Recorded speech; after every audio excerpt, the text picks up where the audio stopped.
Fuimos creados para tener significado. Esto define lo que haces y nos lleva a un estilo de vida más sencillo. Si deseas que tu vida impacte, enfócala. Carolina, la mujer de hoy, presenta el segmento Despertando hacia el Poder. Quiero darle la bienvenida ya oficialmente a nuestro invitado, el licenciado Fernando Young, que está hoy con nosotros para hablar de un tema que de alguna forma muchas personas lo están viviendo en el día a día por la situación que sea. Es algo, el estrés era un padecimiento de los adultos. Hoy los niños sufren de estrés, sufren de angustia y sufren de ansiedad de la misma forma en que lo hacemos los adultos. Fer, buenas tardes, bienvenido a la radio. Muchas gracias, Carol, por este espacio. Un saludo a toda la gente que nos está escuchando. Hoy queremos hablar de ciertas condiciones a nivel fisiológicas y psicológicas que a todos, a toditos nos afectan. Así como tú decías, ahora ya hay incluso trastornos a nivel infantil donde los niños sufren demasiada ansiedad, ¿verdad? Y hoy vamos a hablar acerca de justamente eso. Hoy queríamos llevar un poquito de luz en el sentido de aclarar bien la diferencia entre el estrés, la diferencia de la ansiedad y qué es con la angustia, ¿sí? Y vamos a hablar también de todos sus derivados, por ejemplo, para que nos manden desde ya sus preguntas y sobre todo, como hay muchas mamás, ¿verdad?, que tienen a hijos adolescentes, hoy vamos a hablar de las autolesiones, aquellos chicos que se están cortando los brazos, las piernas, o se pican la piel o se arrancan el pelo. Vamos a hablar de los ataques de pánico o de ansiedad, como se les llama. Vamos a hablar del trastorno de ansiedad generalizada. Vamos a hablar un poquito de las fobias, del miedo. Todo eso. Está completo el cóctel. Vamos a hablar de un combo completo acá, para que se vayan preparando y sobre todo, ¿por qué? Porque a veces no nos damos cuenta, Carol, ya estamos muy impermeabilizados de las emociones y a veces ya ni sentimos. Y cuando nos damos cuenta es que sí sentimos ansiedad, pero a veces ya nos acostumbramos a ello, ¿sí? Vamos a empezar con lo que es el estrés. ¿Qué es el estrés? El término estrés viene desde el latín stringere, que significa provocar tensión. Y al igual que el término de la resiliencia, ¿te acuerdas? Que viene desde... Estos términos vienen desde la física. ¿Por qué? Porque esto hablaba acerca de la tensión que provoca la deformación de un elemento, de un objeto, ¿sí? Ya después, Hans Seyle, que era un fisiólogo, en 1956 ya lleva este término hacia la psicología, y él habla acerca de que el estrés es una respuesta global y automática del ser humano ante exigencias externas que no se pueden controlar y que amenazan nuestro equilibrio. Ahí la clave es amenaza. Aquí estamos, muy bien. Es algo externo a mí que me genera una tensión y pierdo mi equilibrio. ¿Cuál es el equilibrio que perdemos acá? En el estrés hay diferentes fases. Está la fase de alarma, la fase de resistencia y la fase de agotamiento. ¿Qué pasa en esta fase de alarma? Viene Carol, está tranquilita en la parada del bus y de repente ve que hay un bocinón y hay una tremenda camioneta que se acerca y va encima de las banquetas. Tú estás tranquila. ¿Qué crees que va a pasar en ti? La alarma. Alerta. Así es. ¿Qué va a suceder? Vamos a empezar a explicar uno por uno los pasos que suceden a nivel fisiológico en nosotros. El corazón late más rápido, la presión arterial sube, toda nuestra sangre es desviada de los intestinos a los músculos. ¿Por qué? Porque tenemos que huir. Ustedes se fijan cuando están agarrando a una pitón, aquellas culebras enormes, y que se comieron a un cerdito, y usted lo llega a atacar a la pitón. ¿Qué cree que va a hacer la pitón? Va a vomitar toda la presa. ¿Para qué? Para salir huyendo. Muchos animales, viene un zorro y detecta a un conejito, y en muchas ocasiones, ¿qué creen? Los animales vomitan para ser más rápidos, para no tener la sangre ubicada en el sistema digestivo y para tenerlo en las extremidades. Miren qué interesante. Eso es puramente estrés. ¿Qué más pasa con el estrés? Viene la adrenalina y se disemina por toda nuestra sangre, ¿sí? Las arterias que irrigan nuestra piel, ¿qué crees? Vienen y se van básicamente a todos nuestros músculos, o sea, hay una revolución total interna a nivel fisiológico. ¿Para qué? Para hacerle frente a situaciones de peligro o situaciones amenazantes. Recordemos algo, que somos seres biológicos y que nuestro sistema nervioso, el más primario, ante una señal de peligro, vamos a tener 3 opciones: confrontar, huir o quedamos bloqueados. Por ejemplo, si a ustedes les gusta ver el Animal Planet, ustedes ven que viene un tigre o un león y agarra y empieza a perseguir a una gacela. ¿Cuál es la reacción de ahí de la gacela? Si la gacela antes estaba pastando tranquila, soleándose, corre. Ve que viene un depredador, sale corriendo, ahí vemos la acción de huida. Pero cuando la atrapa el depredador, ¿qué creen que han visto ustedes? Se hace la muerta. No. Está en bloqueo, Carol. O sea, tampoco decir, ay, me voy a hacer el muerto mientras a ver si no, hay pasa animales algo. que es como parte de su instinto. Hay unos que sí, hay unos que sí tienen ese mecanismo de defensa, pero hay otros, la gran normal, Carol, por ejemplo, es que me agarra el león, el tigre, yo soy una gacela, y la gacela está bloqueada, está en shock, ¿sí? Y cuando la leona está viendo cómo los demás están pastando y a ver quién más se va a unir a ella para comerse a la gacela, hay un instinto donde la gacela despierta, siente que no le están apretando el cuello, sale disparada y sale huyendo. Vean en YouTube todos los videos que hay acerca de eso. Aquí hay algo interesante y lo vamos a hablar más después con respecto al trastorno de estrés postraumático.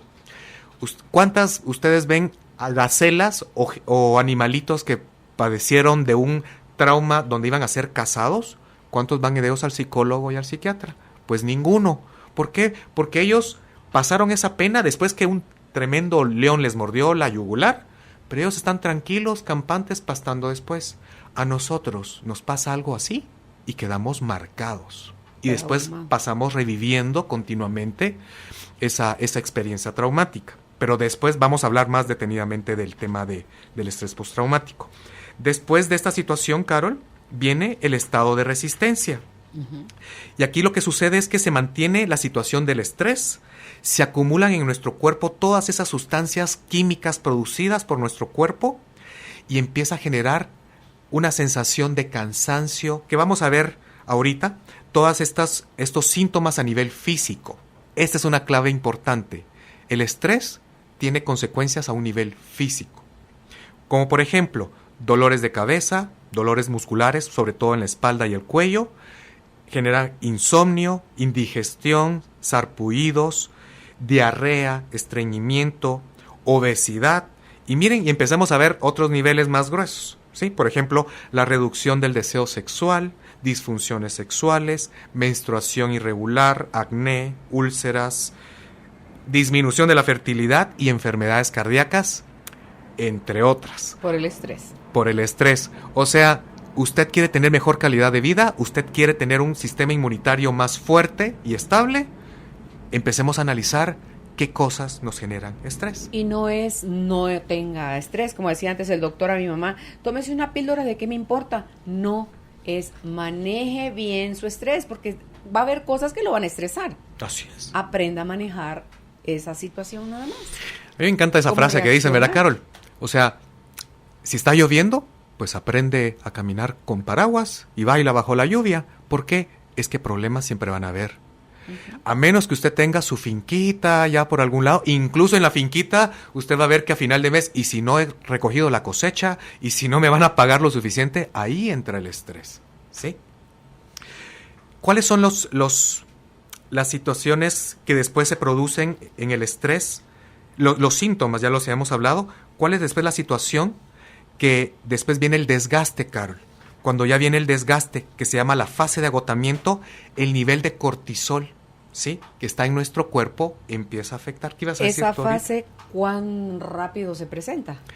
A partir de las 3 semanas, 4 semanas. Es rápido. Sí, o sea, y el problema de todo esto, Carol, el estrés es bueno. Hay un estrés bueno que se llama el eustrés, que es, por ejemplo, hoy mi jefe me pone un reto que tengo que entregar un reporte para mañana. ¿qué creen que me va a pasar? Me voy a poner un poco nervioso, voy a estar más enfocado, voy a tener más energía para venir y poder seguir trabajando, y si yo me duermo a las 9 de la noche y no he terminado el proyecto, pues puedo seguir a las 11 y 12 y ese estrés me hace cumplir mis metas. O sea, para ciertos retos, para ciertas situaciones, el estrés momentáneo es bueno, nos va a ayudar a lograr objetivos. Pero el problema es, ¿qué pasa si nos acostumbramos a vivir bajo el estrés? ¿Qué pasa si se llama el estrés crónico, donde ya quedó permanente? Y aquí es el problema, Carol, que ya entra en lo que es la fase de agotamiento del estrés. ¿Por qué? Porque el nivel elevado de cortisol termina afectando al cerebro y produce un daño y envejecimiento prematuro a nivel del cuerpo. Miren ustedes las personas que han llevado una vida difícil, dura, problemática, y la ponen a la par de alguien que vivió tranquilamente y lo sanó. Se ven viejitos. Ajá, por supuesto. Yo he visto gente que tal vez yo diría, ay, tiene 60 años y vamos sabiendo de que tiene 35, 40. ¿Por qué? Porque tal vez tuvo muchos hijos, le tocó mucho trabajo, casi no hay descanso, todos esos problemas, las personas que tienen problemas en el hogar, por ejemplo, de violencia intrafamiliar, de acoso en el trabajo y cosas por el estilo, viven bajo mucho estrés. Es más, Carol, nosotros, por la sociedad en la que estamos, todos pasamos estrés. ¿Cuánta gente pasa el estrés solo en estar manejando? Y no hablemos del tráfico. Yo, por ejemplo, es mi caballito de batalla casi que todos los días. De 8 pacientes, 5 me hablan de la paranoia completa de estar siempre viendo en los retrovisores si vienen las motos, ¿sí? Y preguntémonos, ¿cuál es el estrés que vive un piloto de camioneta? Altísimo. Cuando van en zonas rojas. Altísimo. Sí, las esposas, los hijos de esas personas, ¿cuánto están sufriendo? ¿Cuántas mujeres sufren de ir en el transporte público porque tienen miedo al acoso sexual? Yo, por ejemplo, me toca trabajar con muchas mujeres de que les pasa eso, ya se vuelve, y lo vamos a hablar después, ya se vuelve un trastorno de ansiedad generalizada. Ya el estrés pasa después a algo más emocional.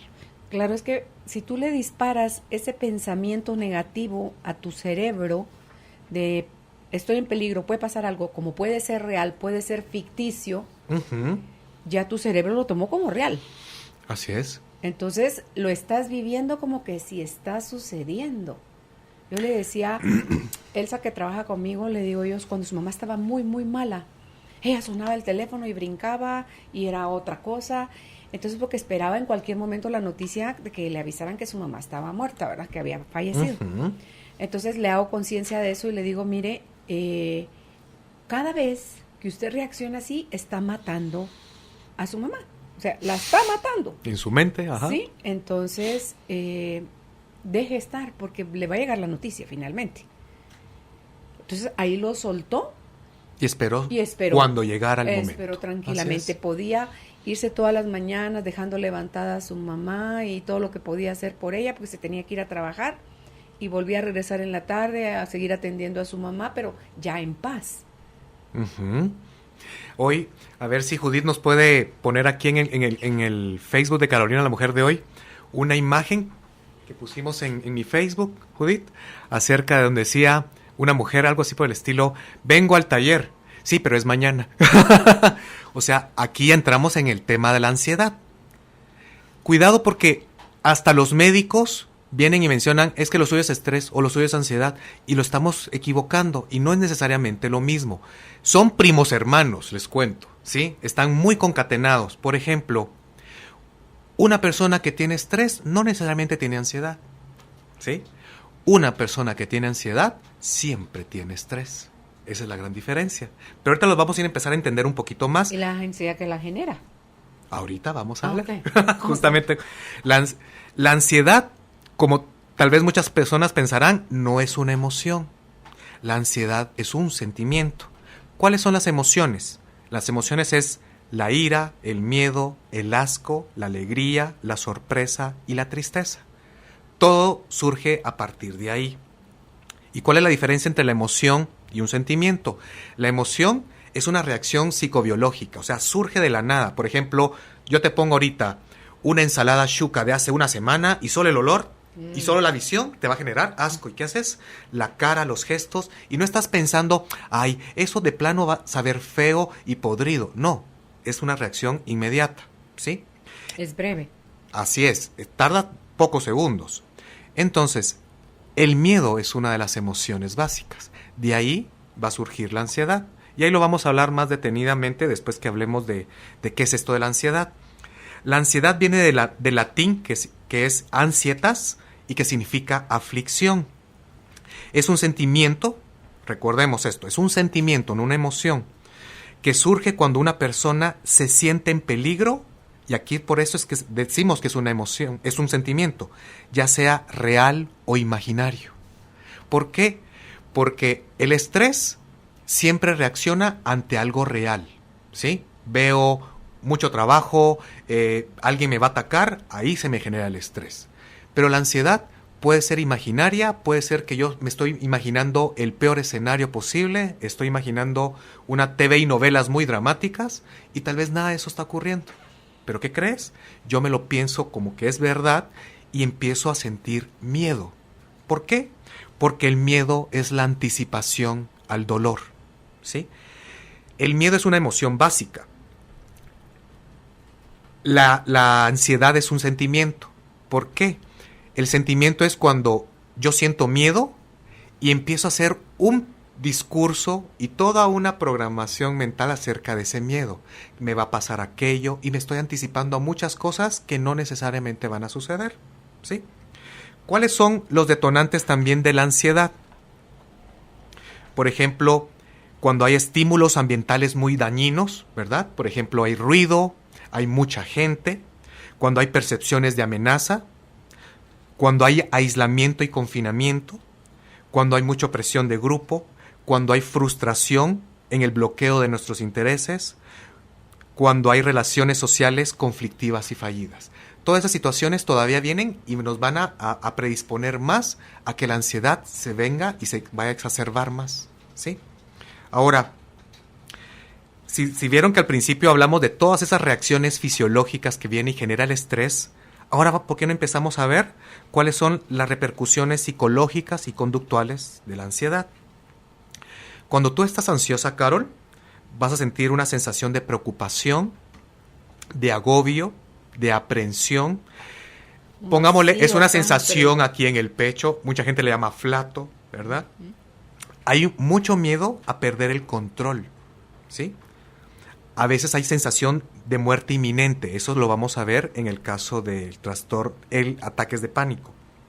Hay mucha dificultad de concentración, pérdidas de memoria, inquietud, irritabilidad, desasosiego, conductas de evitación, inhibición y bloqueo psicomotor, incluso podemos llevar a lo que se llama las neurosis de conversión. Gente que se siente bloqueada y dice, es que no puedo mover las manos, o estoy perdiendo la vista, o ya no estoy escuchando. Pero es tanto el nivel de miedo que bloqueamos. Por ejemplo, ¿a quién no se acuerda de lo que le haya sucedido? Yo veo muy común esto, Carol. Gente que va a exámenes, sobre todo universitarios, y estudiaron, son buenos alumnos, y llegan al examen y bloqueados totalmente.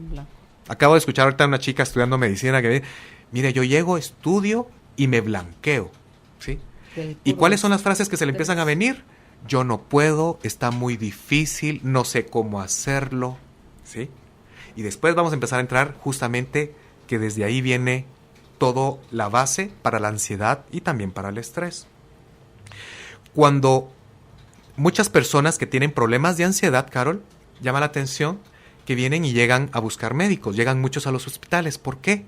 Porque estas sensaciones de arritmias cardíacas, que estoy sintiendo que me voy a morir, estamos, justamente, a veces lo confundimos con un ataque al corazón. Y para ello hay que tener en cuenta que todo el personal médico y las personas que trabajamos a nivel de salud, hay que entender algo, hay que hacer un diagnóstico diferencial. ¿Por qué?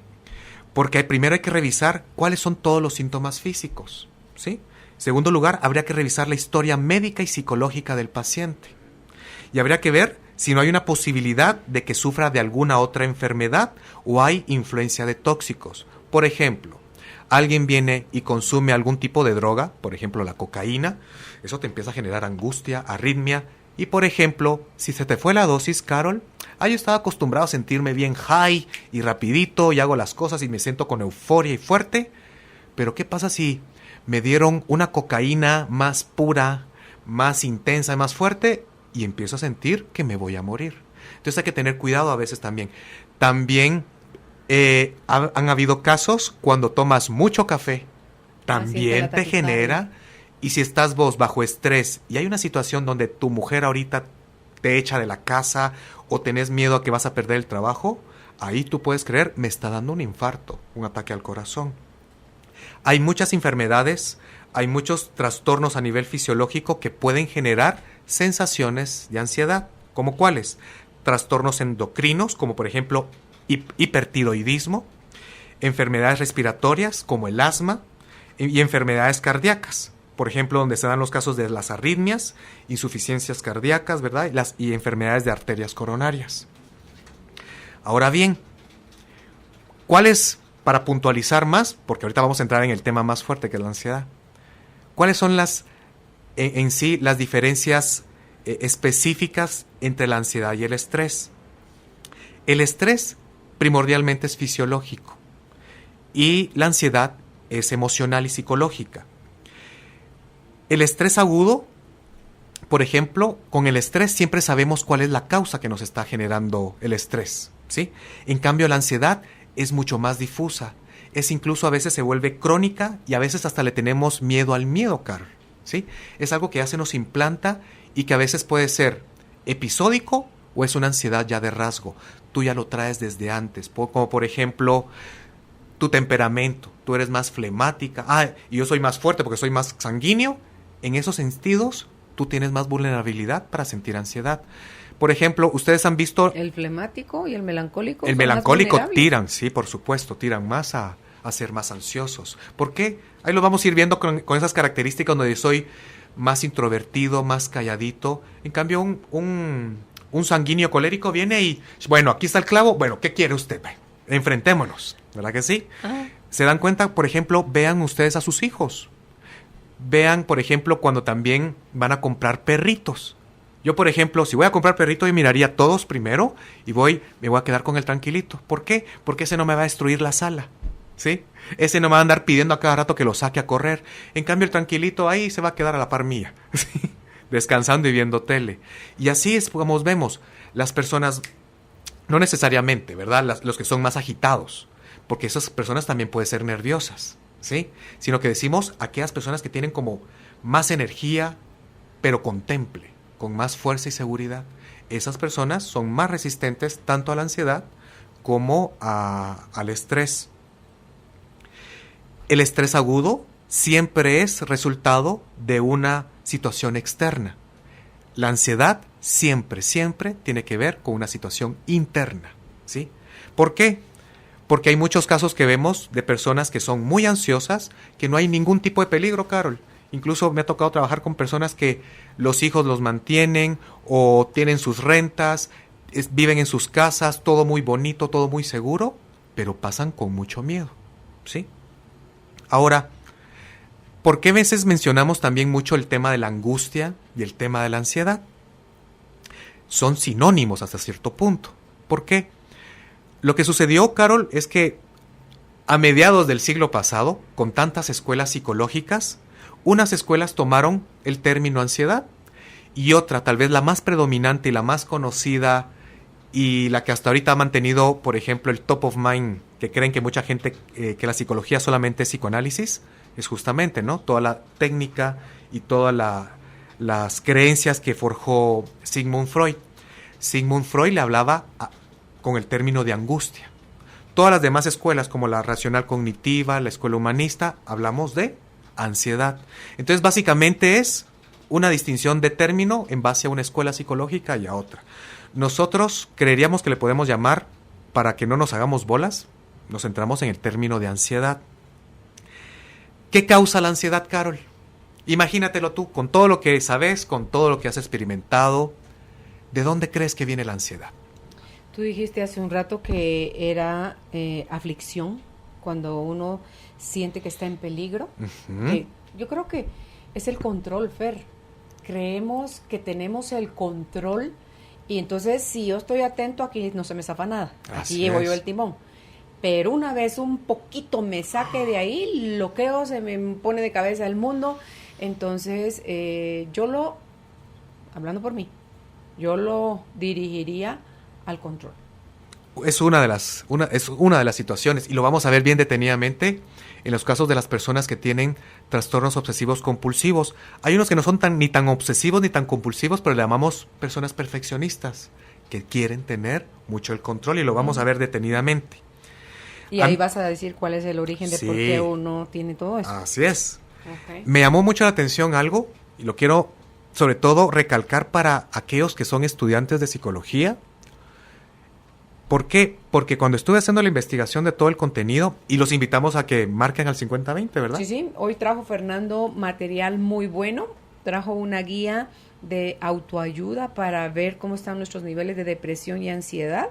Está también otro material que es un libro de Albert Ellis, es Usted puede ser feliz, y también el resumen de lo que hoy está compartiendo Fernando con nosotros. Si usted envía un mensaje de texto desde su celular al 5020 con la palabra contenido, le llega todo este material de vuelta. Así es. ¿Cuáles son estas causas de la ansiedad, Carol? Lo que te decía es que me llamó mucho la atención al ver toda la información que estuve investigando, que en ningún lado mencionaban a todas las cositas que vamos a mencionar. O sea, hablaban de infinidad de cosas. Bien, aquí lo vamos a puntualizar, ¿sí? 1, 2, 3 y 4. Número 1, condicionamiento vicario. ¿Qué es eso? ¿Qué pasa cuando vengo y estoy nazco en un hogar y veo que mi mamá es sumamente miedosa? ¿De quién crees que lo aprendo? De ahí viene la palabra vicario, de lo que yo veo, ¿sí? También recibo un modelo, porque mis padres son mis modelos para cómo accionar con el mundo, ¿verdad? Y si, por ejemplo, yo tengo papás que son positivos y trabajadores, pues yo voy a tomar mucho de eso. Pero ¿qué pasa si yo tengo papás que son muy negativos y pesimistas y amargados? ¿Cómo es? También voy a ser muy influenciado y condicionado a ser muy parecido a ese tipo. Por otro lado, ¿qué pasa si yo tengo papás muy positivos, muy alegres y muy emprendedores, pero suceden situaciones llamados traumas? Trauma viene del griego que significa golpe, ¿sí? Entonces tengo un trauma, y un trauma puede ser, ¿qué pasa si tuve un accidente, Carol? Desastroso, donde casi me voy a morir. ¿Qué pasa si un trauma también es, me secuestraron o me asaltaron y me golpearon muy fuerte, o hubo un intento de violación? Todo eso es un trauma. Y tal vez yo antes era muy feliz y contento, y a raíz de eso, Carol, ya no puedo dormir, ya no quiero salir, me aíslo del mundo, y de eso vamos a hablar después de estrés postraumático. Así es. El estrés postraumático te puede llevar al pánico. Así es. Después de ahí pueden surgir muchísimas cosas. Okay. Otra cosa que genera ansiedad, Carol, decíamos, es básicamente tu vulnerabilidad personal, tu temperamento, ¿verdad? Conocemos que hay gente que ya de por sí es muy tímida, es muy temerosa, no se avienta a hacer cosas nuevas, y en cambio hay otro que ni le han preguntado, ya se tiró del tobogán, ¿sí? Entonces depende mucho de tu temperamento y de tu personalidad. Y por otro lado, aquí es una clave bien importante, nuestro diálogo interno. Sobre todo aquí es donde autoperpetuamos un ciclo vicioso, donde recordemos esto: un pensamiento genera una emoción, y una emoción establece nuestro estado de ánimo, ¿sí? Por ejemplo, vengo yo, Carol, y empiezo a pensar, no me van a pagar, ¿y qué voy a hacer? Y tengo tantas deudas, y me van a sacar de mi local, y no tengo para pagar el colegio de mis hijos, y no le van a entregar exámenes. ¿Qué pasa si tengo todos esos pensamientos negativos? Van a generar sensaciones ¿de qué? De desesperanza, de miedo, y por eso es que cuando se mantiene mucho el tema de la ansiedad, mucho tiempo, al igual que el estrés, se concatena muchísimo con el tema de la depresión. ¿Por qué? Porque siento que no voy a salir de esto, porque estoy frustrado, porque no encuentro salida, y eso me lleva a sentirme que no tengo esperanzas, y ahí viene la depresión. Ya estamos, te sientes derrotado. Así es, que no tengo salida, que de aquí no voy a salir, y que ya no, la felicidad ya está fuera de mi alcance. Por eso es que incluso cuando lo hablemos a nivel psiquiátrico, yo no soy psiquiatra, pero los psiquiatras vienen y muchos, por ejemplo, todo lo que son los receptores de serotonina, muchos psiquiatras es la misma medicación, tanto como para la ansiedad como para la depresión, ¿sí? El mismo medicamento. En cierta manera sí, Carol. ¿Por qué? Porque te va a generar los mismos resultados en el sentido de ya no sentirme tan ansioso ni triste. De eso vamos a hablar más detenidamente después.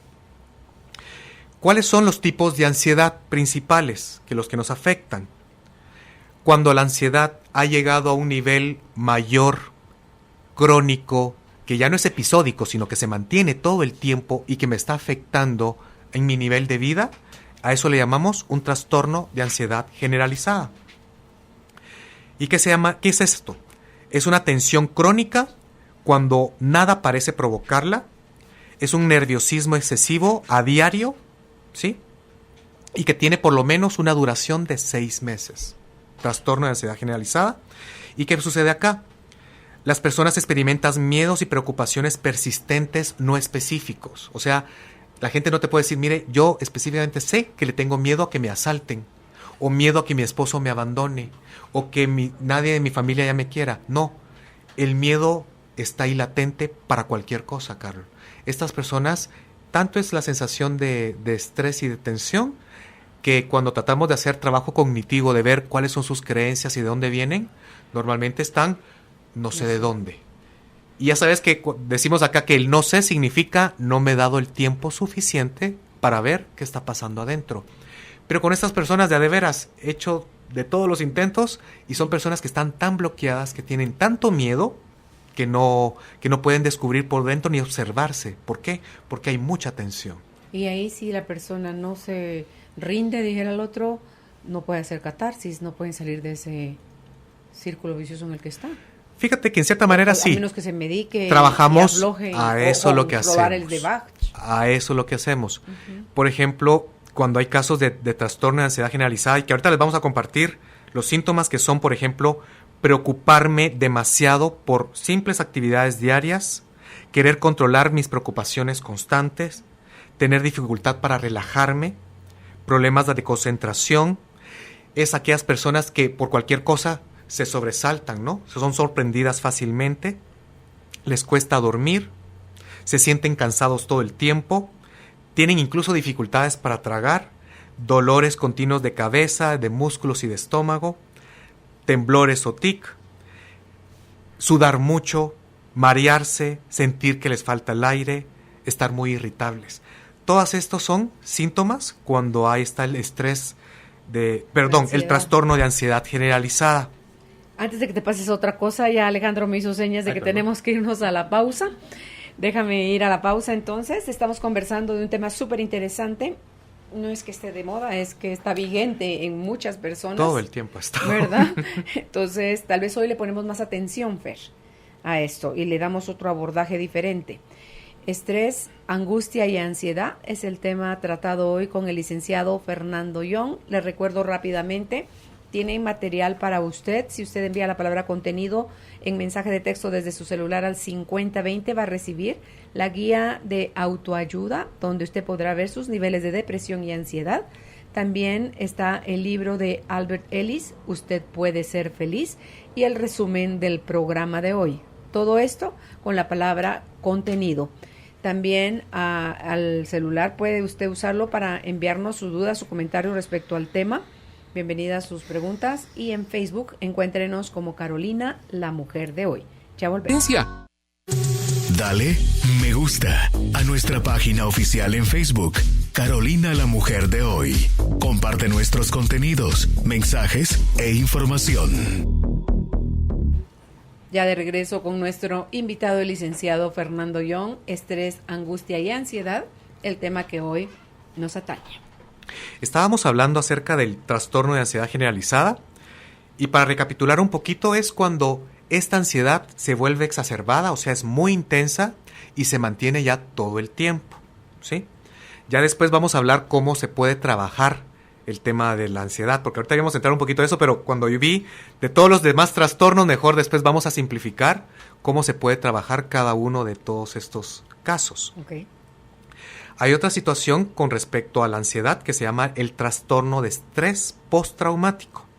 Esto se da en aquellos casos donde hay un trauma sumamente fuerte, ¿sí? Como por ejemplo, hubo un secuestro, hubo un terremoto, hubo una violación, padecí situaciones de guerra o de violencia muy fuerte, incluso intrafamiliar. ¿Y qué creen que pasa acá? Viene y va a generar a partir de ese evento tan fuerte secuelas psicológicas de alto impacto, que a la larga vienen y me van a llevar a tener síntomas como hipervigilancia. Eso significa siempre voy a estar alerta, siempre estoy a la defensiva, cualquier cosa paranoico. Cualquier cosa me voy a sobresaltar. Se me van a repetir lo que se llaman los famosos flashbacks, que son escenas que se me repiten continuamente de ese evento marcado. Voy a tener conductas de evitación, como por ejemplo, si yo tuve un accidente en esa esquina, voy a tratar de darle la vuelta, voy a pasar por otros lados, ¿sí? Y aquí vengo y voy a mantener ya sea ansiedad, ira o depresión, o todos juntos, ¿sí? O sea, es bien fuerte el tema del estrés postraumático. Después, ¿qué otras situaciones pueden pasar? El trastorno de ansiedad social. Carol, te lo quiero mencionar, tal vez ahorita muchas personas van a poderle poner nombre a lo que sienten, a eso lo que están sintiendo. Se puede decir, es el 70% del caballito de batalla de cualquier clínica psicológica y psiquiátrica, ¿sí? Los trastornos de ansiedad social, y después, en segundo lugar, viene lo que es la depresión, pero básicamente el trastorno de ansiedad en general es lo que más que trabajamos en la clínica.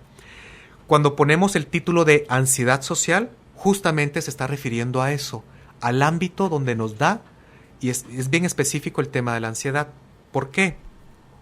Porque aquí se van a dar situaciones en ambientes sociales con otras personas donde vamos a tener las sensaciones del miedo a ser juzgados, del miedo a hacer el ridículo, del miedo a ser humillados, del miedo a la interacción social. ¿Por miedo a qué? A que me hagan daño, ¿sí? A que me rechacen, a que me humillen, a que no me acepten, a que me critiquen. Estas personas, ¿qué creen? Se van aislando, solo tienen convivencia básicamente con sus familias o uno o dos amigos muy cercanos, después se aíslan del mundo. Aquellas personas que ahorita se estarán pensando, yo sí me aíslo del mundo, pero yo no tengo eso. Bueno, por lo menos, qué bueno que no tiene tal vez el trastorno de ansiedad social, que tal vez no tienen mucho miedo, pero les quiero decir algo.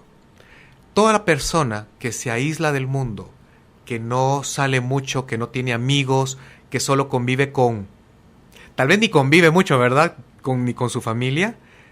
Aquellas personas que no tienen muchos amigos, de por sí, inherentemente adentro está el miedo a que me hagan daño, a que me lastimen. Y por eso me recluyo y por eso me cubro. ¿Por qué? Porque lo normal y natural somos seres gregarios y nos gusta compartir y convivir.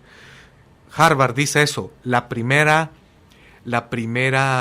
condición para que tú tengas un buen estado de humor y seas feliz, vínculos sanos y significativos a tu alrededor, ¿sí? Sí, ese estudio que hicieron, ¿verdad? No sé cuántas personas analizaron Así y vieron es. que no era la plata, no era la fama, no era el tus poder, estudios, no era nada.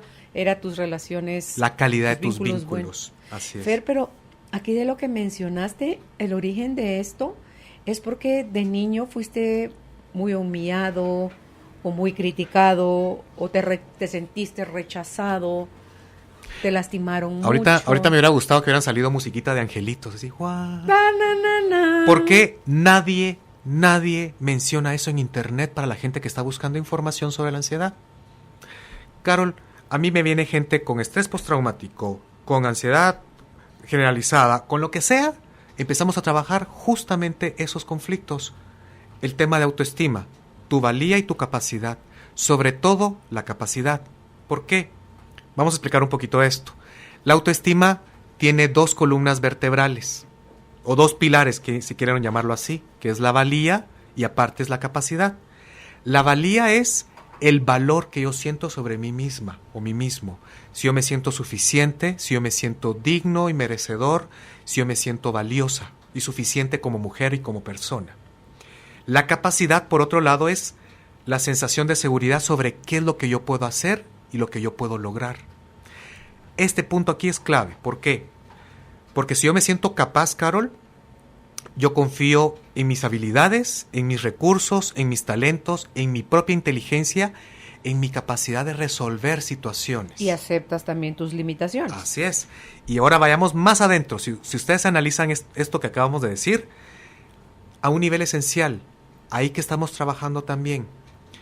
Cuando una persona se siente capaz, se siente grande, adulta, fuerte, autónoma e independiente. ¿Sí? Y entonces cuando empezamos a trabajar el tema de la capacidad, Carol, yo lo que veo es que de por sí es como una llave maestra que abre las demás cerraduras y un montón de miedos subyacentes de acá empiezan a reducirse. ¿Sí? Cuando tú vienes y te sientes más capaz. ¿Por qué? Porque muchas personas ahorita nos van a decir, mire, yo soy adulta, yo tengo 48 años, yo aquí le enseño mi DPI para que se lo demuestro, pero ¿qué creen? A mucha gente cuando vengo y le hago ejercicios de Gestalt que se centren en su cuerpo, en sus sensaciones, yo le pregunto que contacten con su miedo, con la sensación de inseguridad y le lanzo la pregunta capciosa. Ahora, con todo eso que está sintiendo, ¿de qué edad se siente? Y les quiero decir algo, es bien interesante, porque todos me dicen, me siento de 4 años y nadie que tenga ese tipo de sensaciones pasa de los 15, me siento como de 14. ¿Por qué? Porque me siento como un adolescente, inseguro todavía, tal vez ya no como niña, pero como un adolescente, ¿sí? Y les voy a poner un ejemplo. Si vienes a ti y te dicen, Carol, tú ya sos adulta, mira, aquí hay tanto dinero, X razón, no te puedo ayudar, tenés que tomar ahorita un avión a Varsovia, Polonia. Viene Carol y dice, bueno, pues ya soy adulta, soy grande, tengo experiencia, pues yo miro y ¿qué hago? Y me meto al avión y me voy hasta Varsovia. Yo saber a dónde iría a parar con eso que ni siquiera sé dónde queda en el mapa. Polonia, a la par de Alemania, okay. Antes de Rusia, a la par de Lituania. Mi marido me está viendo decir, Carolina, ¿cómo no te da pena decir eso? Pues no me da pena. Pero lo normal sería que un adulto supiera. O sea, que te manden a ti porque tú sí sabes. A mí me encantan los viajes, entonces ahí a mí que me regalen el pasaje, ya me voy ahorita, ¿sí?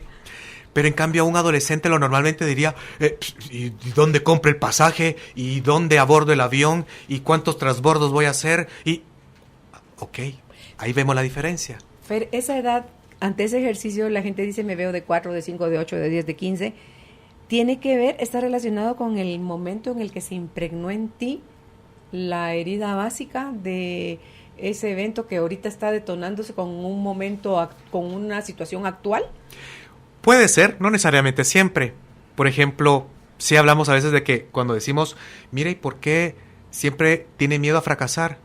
Ah, es que a los 6 años me pasó tal cosa. Y ahí vemos que es el trauma original. Y es cierto, justamente se sienten como a los 6 años que mi maestra me regañaba, pero ahora a los 29, así me siento cuando mi jefe me regaña. Nos quedamos grabados a los 6 años. Por otro lado, también es, ¿qué pasa, Carol? Si en tu casa hay abuso intrafamiliar, o sea, hay gritos, me golpean, me dicen que yo no sirvo, que soy estúpido, que no valgo nada, que mi primo lo hace mejor que yo, ¿qué crees que me va a suceder a mí? Vengo y de por sí ya siento que yo soy incapaz, que yo no puedo hacer nada, no puedo confiar en mí mismo. Ahí pierdo todo mi poder. Si cualquier persona empieza a trabajar fuerte en su autoestima a nivel de valía y capacidad, los miedos se empiezan a quitar. Y en realidad no es que el poder se quedó en un vacío negro donde se perdió, se lo entregamos a alguien más. Ajá. Somos títeres de alguien más. Alguien más tiene que tomar las decisiones por nosotros, porque nosotros ya nos sentimos sin fuerza, ni sentido, ni el para qué. Yo opino, hablo, pongo... No, es porque ya estoy desempoderada totalmente. Uh-huh. Y eso te baja la autoestima la roca madre, pues no al suelo. Así es. Y ahora pasemos a otro tema que es fuerte.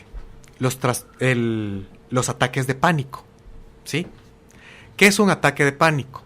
Señores, imagínense que usted va manejando o va en la camioneta agarrada del tubito y de repente usted va escuchándose su música en su celular, con sus audífonos, va tranquilo y de repente siente que le está haciendo falta el aire, siente palpitaciones muy fuertes, anormales en el corazón, como arritmias, taquicardia, me empiezan a sudar las manos, ¿sí? siento tensión en los músculos, o a veces se me pueden engarrotar también las manos y los brazos, ¿sí? Y siento una sensación que me voy a ahogar y que creo que me voy a morir. Cuando llegamos a ataques de pánico nivel 3, decimos, la gente se tiene que agachar, Carol, porque siente que el cielo se les va cayendo, ¿sí? Imagínense qué nivel, o sea, pero lo usual, lo normal es cuando usted va tranquilamente y empieza a llorar y no sabe de dónde y siente que se va a morir, que le hace falta aire y mucha gente viene y se va al médico, ¿sí? ¿Y qué le van a dar a usted ahí? Le van a dar un sedante, le van a recetar un ansiolítico y that's it. Ahora bien, Fer, pero ajá, ¿te dan ganas de correr cuando estás con un ataque de pánico? ganas de huir. ¿O de te tiras al piso o salís corriendo? No ¿O necesariamente. solo salís corriendo? No salen corriendo, Carol. Una no salen señora me corriendo. contaba a mí que cuando le entraba, ella venía manejando, paraba el carro donde... Y se salía. Dejaba el carro con la llave puesta, encendido el motor, y ella se iba lejos, porque no sabía ni para dónde iba, ni qué iba a hacer, ni nada, pero era su primera Desesperación. reacción era salir corriendo. Hay una desesperación fuerte. O sea, esto es grave porque la sensación básica es que yo me voy a morir y por eso es que se confunde mucho el ataque de pánico también con los ataques del corazón. Pero les quiero contar algo. Para aquellas personas, y hubieran visto, toda la gente me dice, mire, usted me dijo esa frase y a partir de ahí, en la primera sesión, me dice, en la segunda ya me cuentan, mire, yo me tranquilicé. Se hacen conscientes. Y me dio paz. ¿Cuál es la frase? Señores, no hay catalogado ni un solo caso en el mundo y en toda la historia médica que alguien haya muerto de un ataque de pánico. ¿No No te hay puede nada. llevar a tirarte del puente como lo que sentiste que te estás muriendo, Fer? ¿O hacer una Hasta ahorita donde así? sabemos, no ha llegado el caso, Carlos. No ha llegado el caso. Tal ¿Y vez cuánto dura? podría que... Hay de todos. Hay casos donde te tarda 10 minutos, o sea, tampoco es tan corto de, 2 minutos, no. Eso tarda por lo menos de 10 minutos y te puede tardar casi que todo un día. Yo he visto casos de gente que sí. Hasta donde yo he visto más, porque acuérdense que yo no soy psiquiatra, pero he visto casos de gente que le tardan 4 o 3 horas. Y eso es totalmente desgastante, Carol. ¿Sí? ¿Qué es lo recomendable hacer ahí si vas con alguien a quien le está dando eso? En primer lugar, si ustedes ven que alguien está teniendo un ataque de ansiedad o de pánico, yo les recomiendo lo siguiente. Hay muchos ejercicios que enseñan en internet, por ejemplo, el tema con la bolsita y cosas por el estilo. Yo lo que aprendí con el pranayama, Carol, que es la ciencia de la respiración de la India, básicamente es esto. Uno inhala por la nariz, llenas toda tu capacidad pulmonar, recordando que lo normal es que si solo llenamos el 30%, o sea que respiramos muy mal, pero cuando tú vienes, respiras, inhalas, 4 segundos mantengo el aire en mis pulmones y después exhalo diafragmáticamente, se llama eso, ¿no? Con mucha fuerza y despacio desde la boca. Solo se exhala por la boca. Traten de hacer 5 respiraciones profundas cuando ustedes sientan miedo, tensión o tristeza. Van a notar cómo rápidamente la emoción negativa empieza a bajar. Yo les diría algo. A mí la persona que me lo enseñó me explicaba acerca de que el aire que tenemos acá, bueno, miren dónde está todo dónde están tus pulmones. Y recordemos algo, ¿dónde están las emociones grabadas? Pecho y estómago. El miedo está en el estómago, ¿sí? Por eso es que me va a caer la CICIC, se me hace un sifón aquí en el estómago, ¿no? Siento un nudo o siento un vacío. Entonces, todo ese aire a un nivel espiritual, energético, le quieran llamar ustedes, porque lo podemos comprobar a un nivel fisiológico, todo ese aire está ocupando tanto estómago como pecho. Sostenemos 4 segundos y esta persona me decía, es como que impregnaras del aire toda la energía negativa que está ahí. Y cuando le exhalamos, sacamos toda esa energía. O sea, ponemos a ese alguien a hacer eso, que te atienda. No te como que bloqueas mucho, así de como que no prestas atención, no quieres que te digan nada, déjame en paz o no te metas conmigo. ¿Cómo reacciona alguien, Fer? Cuando está con un ataque... Sí, el que tiene el ataque de pánico. Está... ¿Sí se deja ayudar? Dependiendo del caso, porque es que hay personas que pueden ser, por ejemplo, si es una persona muy nerviosa desde antes, porque hay personas que yo trabajo con los hombres, les cuento, es más fácil trabajar, porque ellos me dicen, sí, Carol, Porque dice, mire, me pongo a llorar, empiezo a sentir que me asfixio, me desespero, pero por ejemplo vengo y le digo, va, ok, y le toco la frente, aquí en el tercer ojo. Entonces ahí se pueden concentrar más en esa sensación. Le digo, solo concéntrese en este punto, respire profundo y exhale por la boca. Le estaba contando acerca de la respiración. Cuando la gente lo hace con los ojos cerrados y visualiza cuando está exhalando, que está sacando un humo negro por la boca, díganme por qué, no sé, pero la gente siente el doble del releasing, del soltar, ¿sí? Por alguna razón. Entonces, en un caso así, si ustedes quieren ayudar a alguien que tiene un ataque de pánico, lo primero, traten de ayudar, que decir, tranquila, no te va a pasar nada, aquí estamos contigo, empezar a respirar lo más lento posible, profundo, y exhalar por la boca. Al principio con los ojos abiertos. Que hagan 5 respiraciones. Ellos van a respirar muy rápido porque están hiperventilando, ¿sí? Pero que traten de hacerlo lo más posible lentamente, y después a la quinta que cierren sus ojos y que díganle, imagina que sacas un humo negro. Ahí ellos empiezan a enfocarse en la visualización y ya no están enfocados en la emoción, en el pensamiento. Entonces ahí se empieza a romper. Ya después, Carol, lo más adecuado, dependiendo de los niveles de ansiedad, ahí empezamos a trabajar de una manera conjunta con psiquiatras. Recordemos algo, un medicamento siempre va a generar algún tipo de daño en el hígado, ¿sí? Puede ser químico, siempre van a haber reacciones secundarias. Entonces lo ideal es, no necesariamente todas las personas tienen que ser medicadas. Cuando sentimos mucha ansiedad, yo lo que recomiendo, Carol, es que sí, yo trabajo con un par de psiquiatras, si es adecuado venir y que al principio tomen medicación. ¿Para qué? Para que estén estables, para que puedan dormir, para que puedan tener pensamientos claros y entender lo que está pasando. ¿Por qué?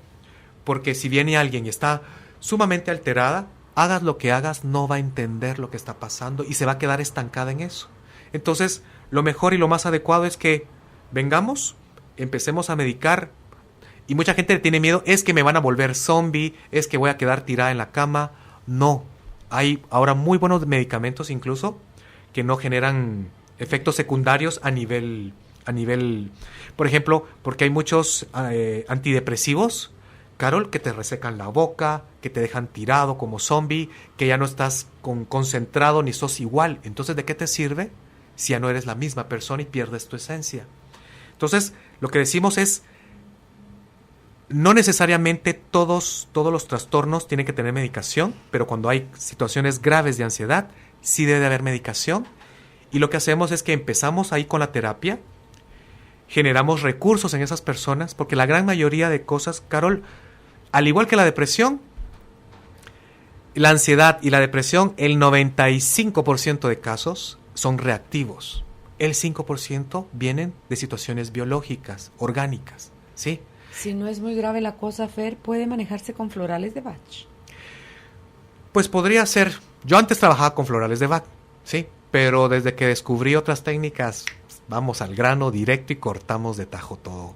Las creencias, los traumas y las sensaciones. Ante todo, las personas que están en negación y siguen en ese limbo de no sé. Y no, le juro que de verdad no sé, ya busqué, hice la tarea que usted me mandó, es que, y no sé. Fíjate que esos casos, yo lo que he visto es que con la medicación ya entra mayor claridad, ya no están obnubilados, ¿sí? Entonces ya pueden entender, fíjese que me estoy dando cuenta que es que si de chiquita mi papá me pegaban mucho, o vivimos mucha carencia, tuvimos mucho miedo, vivimos en la época de la guerrilla, ok, entonces ya ahí empiezan a pensar. Ahora bien, Carlos, ya hay personas que, pobrecitas, con ansiedad o sin ansiedad, nunca están ni conscientes ni saben qué pasó y están de pasajeros aquí en la tierra. Entonces, en estos casos yo le digo, ¿sabe qué? Va, déjeme trabajar a mí. Y yo le digo, Padre, guíame. Y ahí empiezo a ponerle todos los traumas y lo trabajamos con técnicas de psicología transpersonal a puramente energía, quitando creencias negativas donde yo no puedo, no sirvo. Creencias generales. Y después le instalamos un montón de creencias de yo soy capaz, confío en mis habilidades, puedo tomar buenas decisiones, puedo enfrentarme al mundo, ahora me siento grande, fuerte y me puedo defender. ¿Y qué crees? Ahí la gente empieza a salir y es diferente y todos los miedos empiezan a ir, ¿sí? Es un conjunto, pero hay que saberlo hacer.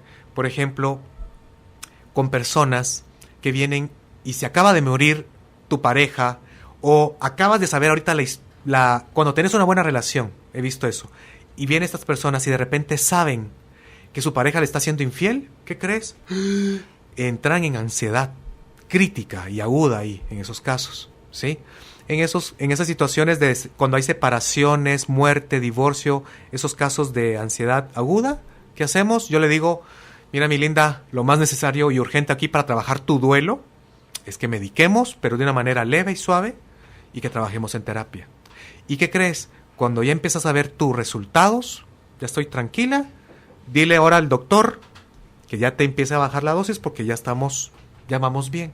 Y ya vieron, o sea, yo lo que he trabajado con muchos casos, Carol, 2-3 meses de medicación. Las cosas que se medican y no se resuelven a nivel terapéutico, ¿te hacen seguir dependiendo de la medicina o hay un destete de la medicina, pero el problema vuelve a activarse porque no fuiste porque no está atenderlo? trabajado, no está trabajado la causa original del conflicto.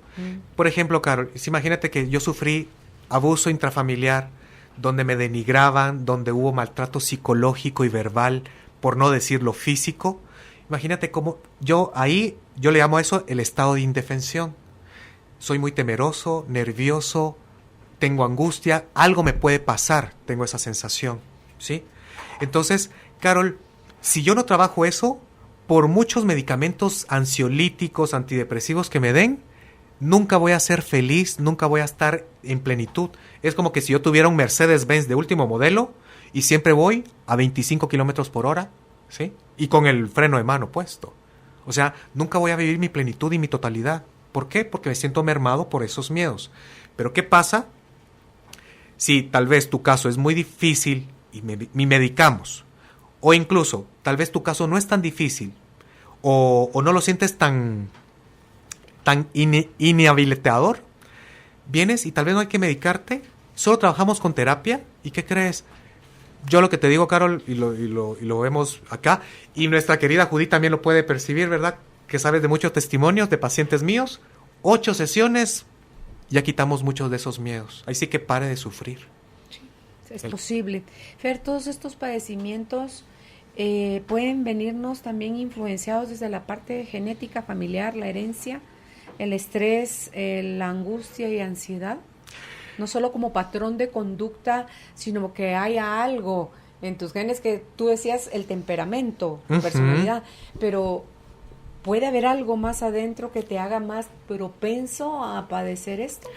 Sería hermoso cuando la genética avanzara aún más y que nos dijera cuál es así como se ve en el tema de la homosexualidad, ¿no? Que está ya bastante visto el gen XQ28, que nos dijeran cuál es el gen o los diferentes genes que nos marcan la ansiedad y el miedo. Yo a lo que voy, más allá de que sea genético a un nivel biológico, Carol, yo creo que hay un nivel de energía, de lo que hablamos, que se mantiene en un sistema familiar, ¿sí? ¿Por qué? Porque yo he visto casos, y tú has visto las tantas constelaciones también, donde hay gente que viene y nos dice, mire, tengo este miedo. Me ha tocado trabajar con varios pacientes el tema del miedo. Cuando ya trabajamos, miren estos casos, con psiquiatra y medicación, al mismo tiempo con terapia, y vemos que de 0 mejoramos a un 60-70%, excelente. Pero decimos, ¿por qué no llegamos al 100%? Entonces ahí entramos y cuando revisamos todos sus traumas, todos sus conflictos, vemos, ok, puede ser que esto venga a nivel familiar. Voy a traer el caso aquí a esta situación. Es un caso transgeneracional. Me tocó una vez constelar a una paciente mía que tuvo problemas de embarazos, donde ella tuvo pérdidas. Okay. Tuvo primeras 2 pérdidas.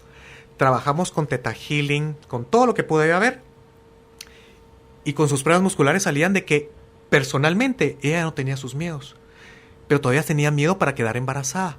Entonces, cuando vimos de que ya todos sus miedos a nivel personal estaban bien, hicimos preguntas y chequeos y vimos que muchos de sus miedos venían a nivel familiar. ¿Por qué? Y miren estos casos, y muchas personas se van a sentir identificadas.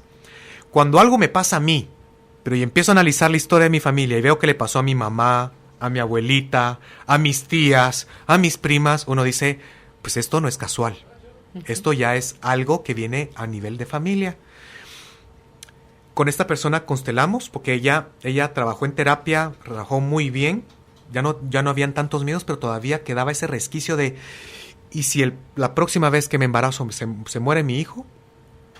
Llegamos a constelar y justamente vimos eso, Carol. Salía ella, salía la mamá, salía la abuela, y cuando pusimos el origen, Carol, salió una persona como a 8 metros de ellas de distancia, o sea que nos decía que esto venía desde hace mucho, donde muchas personas pierden hijos. Entonces ahí nos dimos cuenta que eso era algo más allá de ella, ¿sí? Que no era solamente personal. Hicimos esa constelación, ¿y qué creen? O sea, hay temas que se pueden constelar una o más veces, pero con el tema de ella, a la primera, Carol. Ya no miedo. Esta persona la vi hace ¿cuánto? Ahora hace unos 3 meses de nuevo, ¿sí? ¿Y qué crees? Ya no hay nada de miedo y están listos para ya pedir un embarazo, ¿sí? Pero aquí vemos la diferencia, ¿sí? Cuando hay connotaciones y evidencias a lo largo de nuestra familia que se repiten esos patrones. Ok, con eso nos vamos a la pausa. Estamos conversando hoy con nuestro invitado, el licenciado en psicología Fernando Young. El tema: estrés, angustia y ansiedad. Dudas, comentarios, les recuerdo rápidamente, mensaje de texto desde su celular al 5020, y si es por Facebook, Carolina, la mujer de hoy. Todavía tiene usted esta última hora para pedir el material que hoy nos está brindando Fernando Young. Es una guía de autoayuda donde podemos medir nosotros cómo están nuestros niveles de depresión y ansiedad. Y también está el libro Usted puede ser feliz, de Albert Ellis, y el resumen del contenido de todo lo abordado hoy. Ya volvemos. 20. Compartimos contenido, promociones y complacemos tu gusto musical. Recuerda, mensaje de texto al 5020. Carolina, la mujer de hoy. Ya de vuelta con Fernando Young en la última parte de el desarrollo de su tema, para después de ello entrar de lleno a la fase de preguntas y respuestas. Ahora vamos a empezar a hablar del trastorno obsesivo-compulsivo. ¿Qué es esto?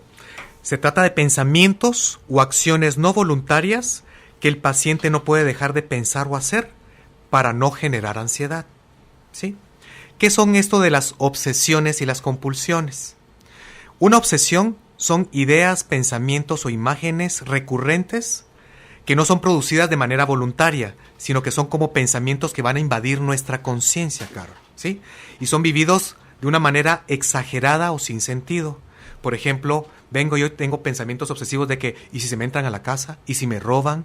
Imagínate que yo estoy en condominio, hay garita, hay guardián, tengo perro, alarma y lo que sea, pero ¿y si me pasa algo malo? ¿Y si me atracan en mi casa? ¿Y si me llegan a amarrar? ¿Y si me violan? ¿De dónde surge todo eso, Fer?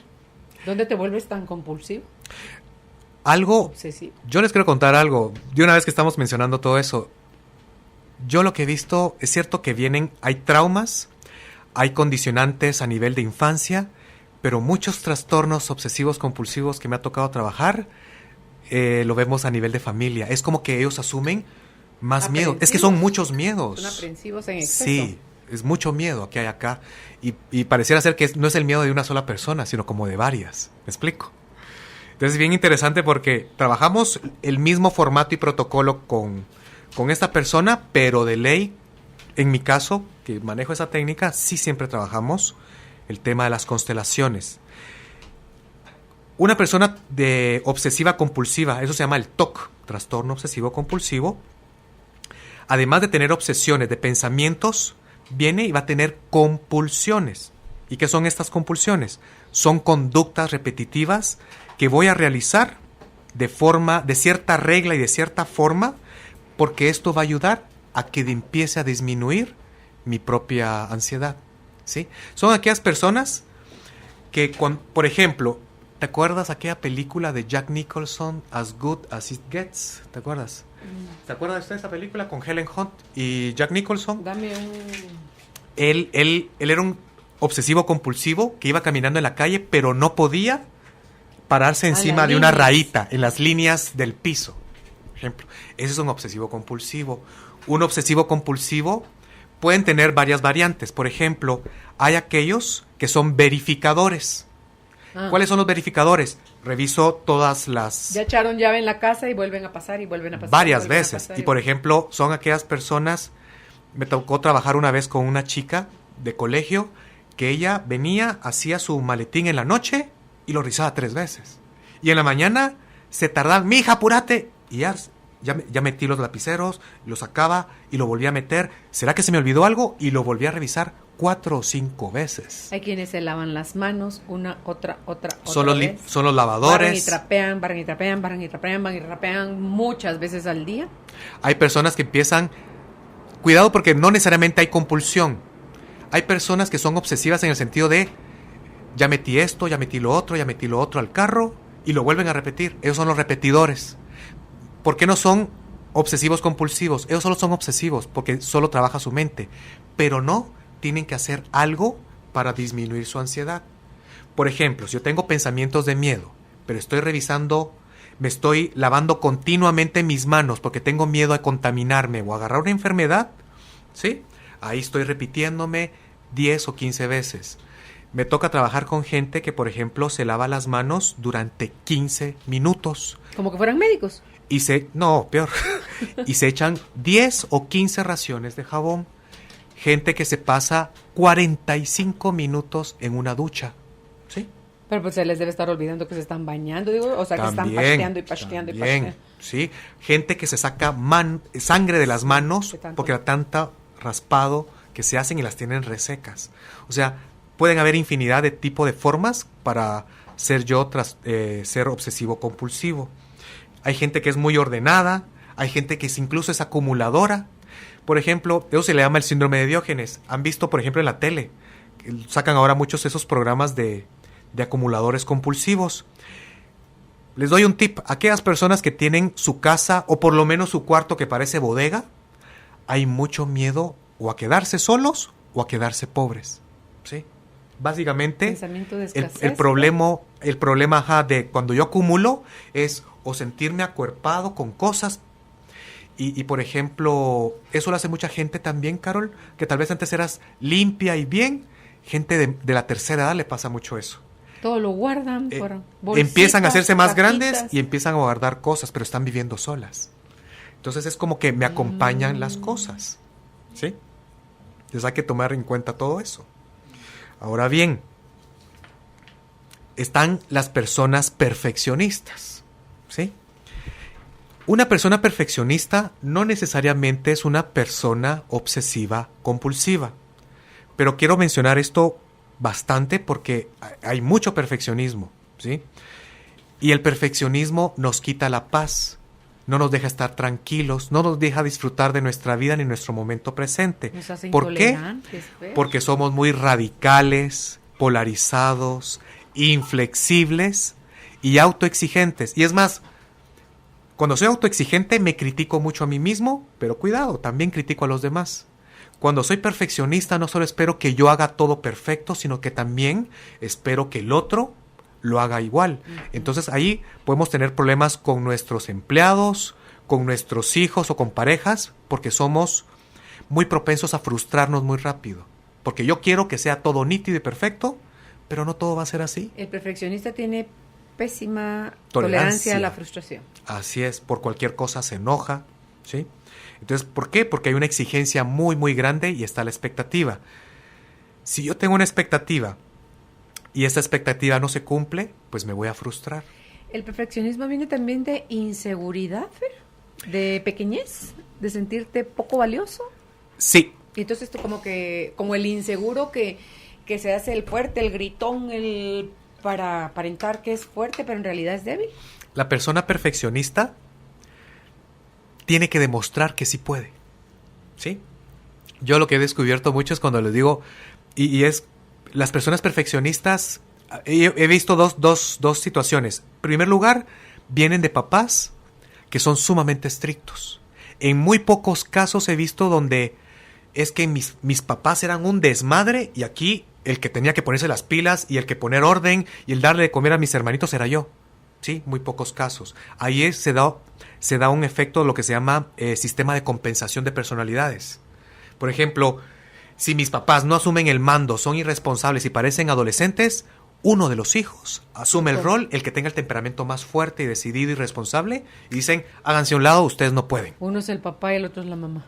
Entonces ellos vienen y se vuelven niños, lo que se llaman hiperresponsables. Típicamente son hijos también de alcohólicos, gracias Carol. Los niños que son hijos de adictos, como papá está perdido o mamá no puede manejar el alcohol, yo tengo que asumir la responsabilidad de los demás. Y ahí entran también las constelaciones, porque se rompió el rol. Se rompió la jerarquía, ¿verdad? Yo soy más grande que tú no puedes, pero yo sí. Y hay una situación aquí con el perfeccionismo también, Carol. Como decíamos, el perfeccionista tiene que demostrar que yo sí puedo. Es como a sí mismo, y ahí justamente se da el caso, ¿cómo te sentías tú cuando tu papá te regañaba a los 6 años? Y es como que el perfeccionista sigue sintiendo que tiene a papá o a mamá aquí atrás. Como un capataz de finca que dice, apúrate, hazlo mejor, sé más productivo, no puedes cometer errores. Porque esas son las creencias básicas de una persona que es perfeccionista. Cuando nunca te reconocen tus logros, también. Y entonces crees que tenés que duplicar, triplicar esfuerzos para ver si ahorita sí lo notan y siguen sin notarlo. Ahorita se me llama la atención una situación muy parecida. No tiene que ver con el perfeccionismo, pero sí con el querer compensar y demostrar. Por ejemplo, yo he visto muchos casos de personas que tal vez los papás los maltrataban, que preferían a otro de los hijos. Y por ejemplo, estas personas vienen y ya de grandes son muy amorosos, proveen a los papás, los llegan a cuidar y tal vez los papás ni le ponen coco y siguen queriendo al otro hijo y lo siguen prefiriendo, pero le sigue dando de todo. Yo he conocido casos, Carol, de hijos que le regalan, y qué bueno, buenas casas, carros, los mantienen y los papás ni coco les ponen. Y siempre fueron así. Y me cuentan, es que mire, me duele porque nunca llego a quedar bien con ellos.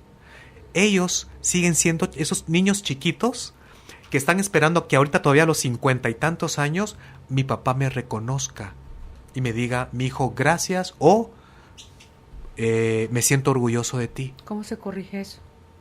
Pues aquí, ¿qué haces tú a tu edad ya?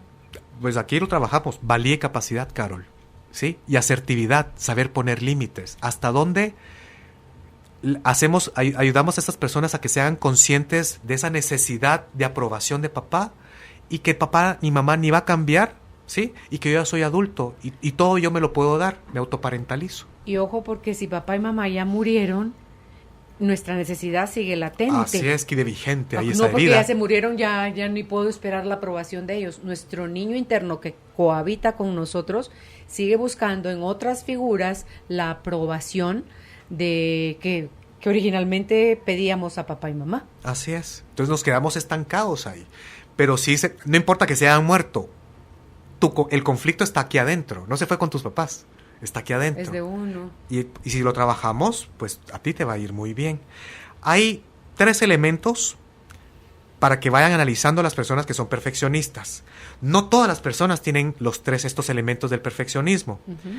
El básico y el esencial que siempre se da, Carol, es el que todo lo tengo que hacer perfecto, bien, con orden, con simetría, con limpieza, ¿sí? O sea, el perfecto es hacer las cosas bien. El otro elemento es todo tiene que estar bajo mi control. El no poder delegar a nadie. Y ojo, porque hay personas que sí pueden ser perfeccionistas, pero pueden delegar, Carol, ¿sí? Ahora bien, ¿cuáles son las creencias que hay en una persona que tiene que tener el control y no puede delegar? Esta persona tiene miedo, ¿sí? A no tener el control sobre los resultados, a fallar. Ese es un miedo a la persona perfeccionista. Por eso quiero tener el control, porque tengo miedo a fracasar, miedo a fallar, tengo miedo a cometer errores, ¿sí? Entonces, por eso no puedo delegar autoridad, porque a veces también tengo la sensación de que solo yo lo puedo hacer bien, solo yo puedo hacerlo como yo quiero, como a mí me gusta y en el tiempo que me gusta. Los demás son tontos, no pueden, no lo van a poder hacer como a mí me gusta, ¿sí? Esto lo ves en amas de casa. Cuando no delegan a la empleada y le viven supervisando y le viven criticando y alegando y no, si no lo hago yo, ¿sabes qué? Quítate porque solo yo lo puedo hacer, no me entendiste. Yo aquí lo hablé, ¿te acuerdas? En el programa del perfeccionismo hace unos 2 años. Tuve una paciente que tenía una persona que la ayudara. Entonces en las noches la señora que la ayudaba ya le tenía todo limpio, ¿sí? ¿Qué creen? Venía ella y tenía que lavar todos los platos nuevamente, otra vez. Y acordamos con el esposo, bueno, vamos a empezar. Aquí era generar las sensaciones y las creencias. Iba a lavar todos los platos de nuevo, pero iba a quedarse solo con uno, solo iba a pasar agüita. Y sabíamos que estaba grasoso, sucio, y le iba a dejar ahí en la cocina. Y que como ellos tenían un trabajo de terapia donde se tenían que hablar 10 minutos cada noche, cada uno de ellos decir, en mis 10 minutos te voy a contar lo mejor y lo peor de mi día, bueno, y tú ahora me vas a contar en 10 minutos. ¿Y qué creen? Además pusimos el plato en medio de los dos, en la cocina. Boda. Y la señora... ¿Pero qué creen? Le dio el ataque. A la 4ª noche se le quitó. Ojo que no trabajamos necesariamente solo terapia de shock ahí, ¿verdad? Que acostúmbrese y hágale ganas. No. También trabajamos un abordaje cognitivo. Dejamos varias tareas. Hicimos Theta Healing por montones, ¿sí? ¿Y qué creen? Ya no era compulsiva. Esa persona, me acuerdo, tenía un papá sumamente autoritario, ¿sí? Entonces... Papás castrantes, así militarizados. Uh-huh. Y entonces ahí, mira, recordamos eso. Es como que el perfeccionista ya es adulto, pero sigue sintiendo que papá o mamá les siguen exigiendo detrás de él. Okay. Otro y el tercer elemento del perfeccionismo, decíamos, además del control y el que todo esté en orden y simetría, es el no permitirme descansar. Hay personas que tienen grabados en sí mismos el descansar es una pérdida de tiempo, debo de hacer más, debo de ser más productivo. Y hay gente que yo le digo, no, porque esta técnica, con una frase podemos ayudar a identificar cuáles son mis creencias sobre esta sensación. Entonces yo les digo a la gente, diga la frase, no puedo descansar porque... Y hay gente, Carol, mira qué interesante, me van a regañar. Y es gente grande, adulta. Y cuando les digo, es mire, una pérdida de tiempo, así es. Porque me siento vago si no lo hago. Pero por ejemplo, ya salieron las primeras. Si lo hago. Tengo que hacer más, es una pérdida de tiempo, tengo mucho que hacer. Y cuando le digo, vamos más adentro, y cuando se conectan con la emoción más profunda, ¿qué crees que sale? Me van a regañar. Entonces por eso yo les digo, lo he visto muchísimas veces, es como que seguimos siendo niños a pesar que ya seamos adultos. Nuestras emociones están lastimadas y de alguna u otra forma no nos sentimos adultos, ni completos, ni fuertes. Ahora vamos a pasar a un tema que también tiene que ver mucho con el trastorno obsesivo compulsivo, que son las autolesiones. A mí me llama la atención porque me llegan papás preguntándome, mire, es que mi hijo quiere llamar la atención, que se está cortando. Les quiero decir algo, fíjense que eso de cortarse no es moda y tampoco lo hago, ay, mire qué bonito, en vez de pulseras me corto aquí la muñeca. Fíjense que no. Yo en todos los casos he corroborado muy bien que vienen los chicos y no me dicen, es que ¿sabe qué es? Para darles duro a mis papás, para que les duela, para llamar la atención, para que vean que tengo problemas. No. Cuando yo me corto, cuando ustedes ven, sobre todo estos casos se dan de los 10 a los 25 años, ¿sí? Las autolesiones.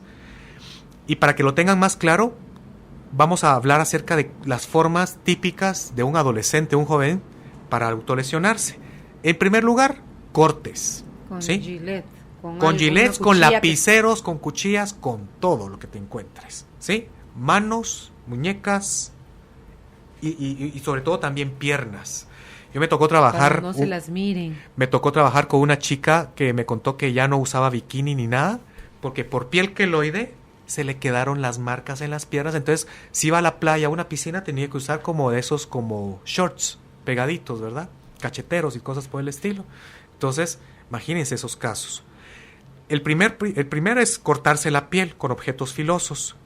También está el escarbarse o incluso quemarse, ¿sí? Golpes, pegarse en el brazo, pegarse en el pecho, dejarse moretones, picarnos con agujas o lapiceros, golpearnos la cabeza, mordernos los labios o alguna parte de la piel, sobre todo dedos, es muy común eso, jalarnos el pelo, ¿sí? Esas son las principales formas de autolesión. ¿Para qué nos sirve eso? Ustedes dirán, ala, cómo son de brutos, cómo son de tontos. Ajá. ¿Qué creen? Cuando vengo yo me corto, eso alivia mi tensión. Y me siento como que algo sale de mí y me siento más tranquilo cuando yo me corto. Pero ustedes dirán, no, pero si me duele, ¿cómo va a ser eso que me va a aliviar? Aquí hay un proceso emocional donde tal vez yo no tengo, miren cómo es un adolescente es mantenido por los papás, pero cuando hay una lesión, cuando yo me corto, ahí siento que tengo control sobre la situación. Ese dolor físico tal vez es un anestésico a mi dolor emocional, Fer. Entonces ahí como que te baja. Por ejemplo, ustedes han dado cuenta que a veces los doctores le dicen, te voy a hacer presión en este pedacito de acá, para que cuando te meta la aguja aquí, ya no te duela tanto. ¿Verdad que sí? Para eso es el respire, abra la boca. Ajá. Aquí es algo parecido, ¿sí? Por ejemplo, no solo alivia nuestro dolor. Carol, hay chicos que me han contado que sienten como que no estoy sintiendo nada, pero sé que algo malo está en mí. Y solo siento cuando me corto. ¿Sin dolor? Solo siento cuando me corto. ¿Sí? ¿Viste? Sí sienten el dolor, pero todo lo demás a nivel emocional no se sienten. Entonces están buscar algo, una válvula de escape, y ahí empiezan a cortarse. ¿Te agarra como el bolo que no siente cuando se embola? Dependiendo. Hay casos y casos. O sea, cuando ves ya estás otra vez sin uso de razón, no sabes cómo llegaste a tu casa, no sabes cuándo se fue no sé quién, no sabes, o sea, que borran, lica. Aquí en ese sentido, sienten como que no están sintiendo mucho. Se llama sentimiento de alienación, ¿sí? No están conectados con sí mismos. Hay muchos bloqueos, hay muchos miedos, ¿sí?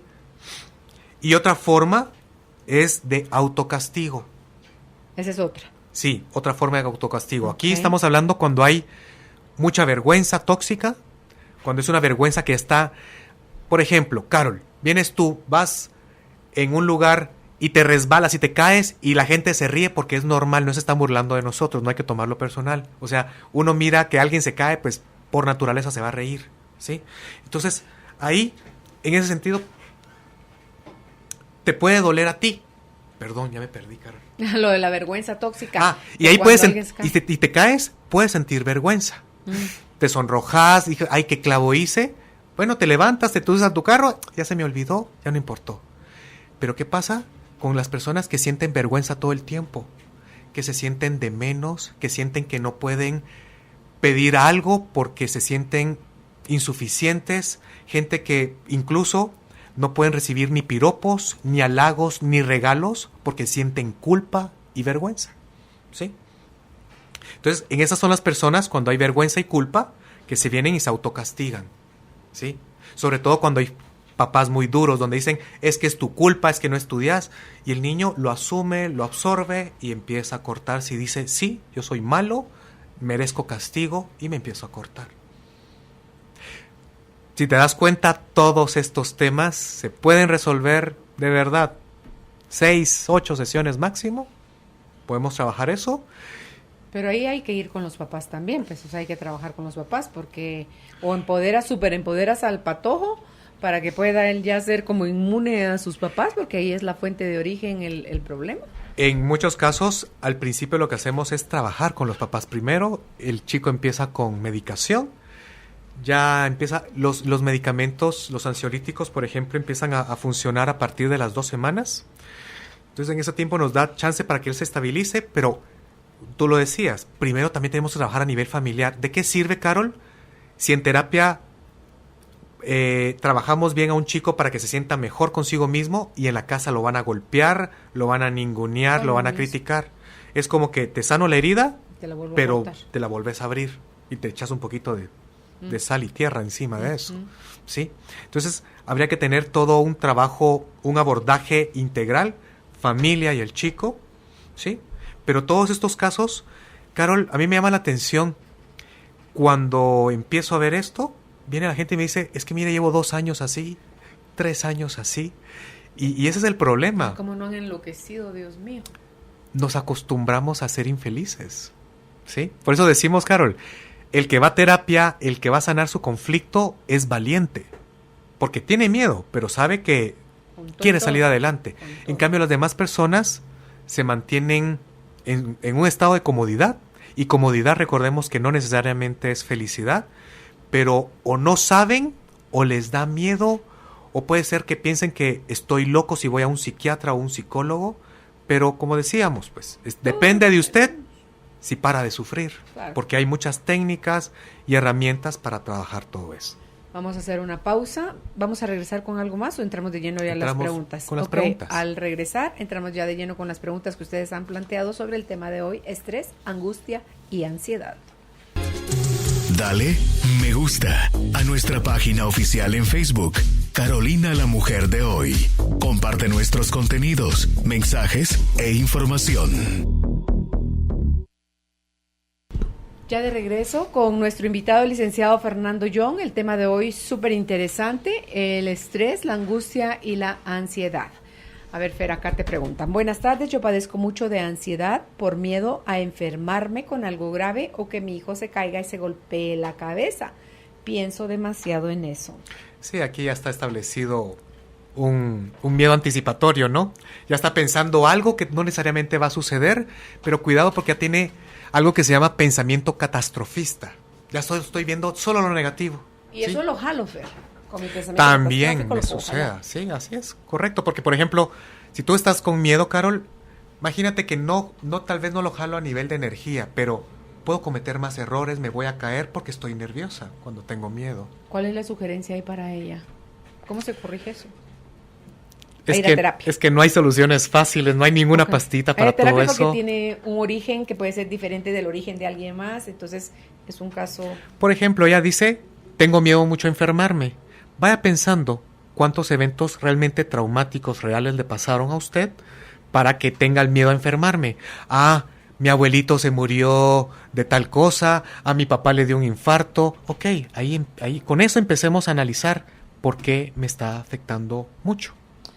Alguien más dice, buenas tardes, mi hija estuvo muy nerviosa a causa de un examen de la universidad y de repente le salieron unas manchas en la barbilla y estuvo muchos días con sueño. ¿Cómo puedo ayudarle para que maneje estas situaciones? Está subiendo de peso, pero no sabe cómo manejarlo. Gracias, buen programa. Qué buena acotación nos hicieron ahí. Cuando tenemos ansiedad, nos dan muchas ganas de comer. Muchas personas tienen esa sensación, ¿no? Es como, siento un vacío, justamente el tema del miedo, quiero llenarlo con algo, ¿sí? Entonces, pero como le decíamos, lastimosamente, ¿cómo puede ayudar usted, señora, a su hija? Busque un especialista que la pueda ayudar, donde ella se sienta cómoda. Y sabe que también damos un tip a la gente que nos escucha. Dale. Ah, va.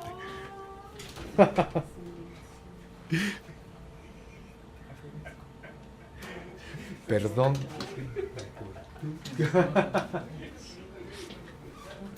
¿Cómo puede ayudar a su hijo, a su hija?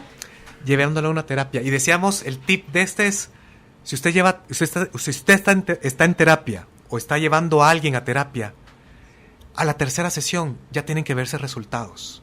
Ya, de alguna u otra forma, aunque sea a un nivel bajo, pero deberían de verse resultados. Si usted está con un terapeuta, un psiquiatra, un psicólogo, y ya lleva 5 sesiones y todo sigue igual, tal vez busquemos a alguien más, ¿sí? Dice Noemí, buenas tardes, ¿qué consejo me puede dar? Últimamente siento demasiado miedo a salir a la calle, miedo de lo que pueda pasarle a mi familia, una sensación como mariposas en el estómago, siento que algo malo va a pasar. Sí. Hace 2 meses, cada vez que me levanto y mis papás no se han levantado, pienso, ¿y si están muertos? Trato de bloquear la idea, pero es algo que no puedo controlar. Carol, fíjate que cuando hago un sistema de trabajo con Theta Healing, vengo y he establecido como más o menos 10 conflictos. Un conflicto es la sumatoria de varios traumas y muchas creencias que tienen que ver con un contexto. Yo, por ejemplo, uno de los conflictos que trabajo mucho con la gente, y casi que todos lo tienen, de todos los pacientes que recibo, el conflicto de miedo de que algo malo suceda. Y cuando trabajamos aquí es para mí son dos versiones. La número 1 es miedo que algo me suceda, implica que vaya a haber un accidente, miedo que me muera, miedo que me dé una enfermedad de repente, que nos violen, que nos secuestren, que nos atraquen, que nos asalten, ¿sí? Algo externo. Y el otro miedo que hay es el miedo que algo malo me suceda, pero en el sentido de miedo que me traicionen, miedo que me rechacen, ¿sí? Que es algo más personal, más emocional en el sentido de vínculo, es alguien que yo conozco. Pero así como esta persona que nos está escribiendo, estamos en un país sumamente violento. Al principio del programa estábamos mencionando que te decía, muchísimas personas me cuentan que tienen esa paranoia y andan revisando los retrovisores viendo si va a llegar algún motorista a ponerse a la par, ¿sí? Entonces, esos trabajos, de verdad, les digo, en 2-3 sesiones podemos quitar gran cantidad de esos miedos y sobre todo, yo les diría a las personas que tengan esta sensación, hagan el ejercicio que hicimos contigo. Pregúntense, ¿tengo miedo que suceda? Puntos suspensivos. Y empiezan a llenar ahí, ¿qué tengo miedo que suceda? A que me asalten, a que les pase algo a mis hijos, a que se mueran mis papás. Empiecen por lo menos a identificar cuáles son las creencias que les están generando esta sensación. Y vayan pensando los eventos que lo marcaron. A veces no necesariamente son traumas, Carol, cuando hacemos Theta Healing y quitamos este conflicto.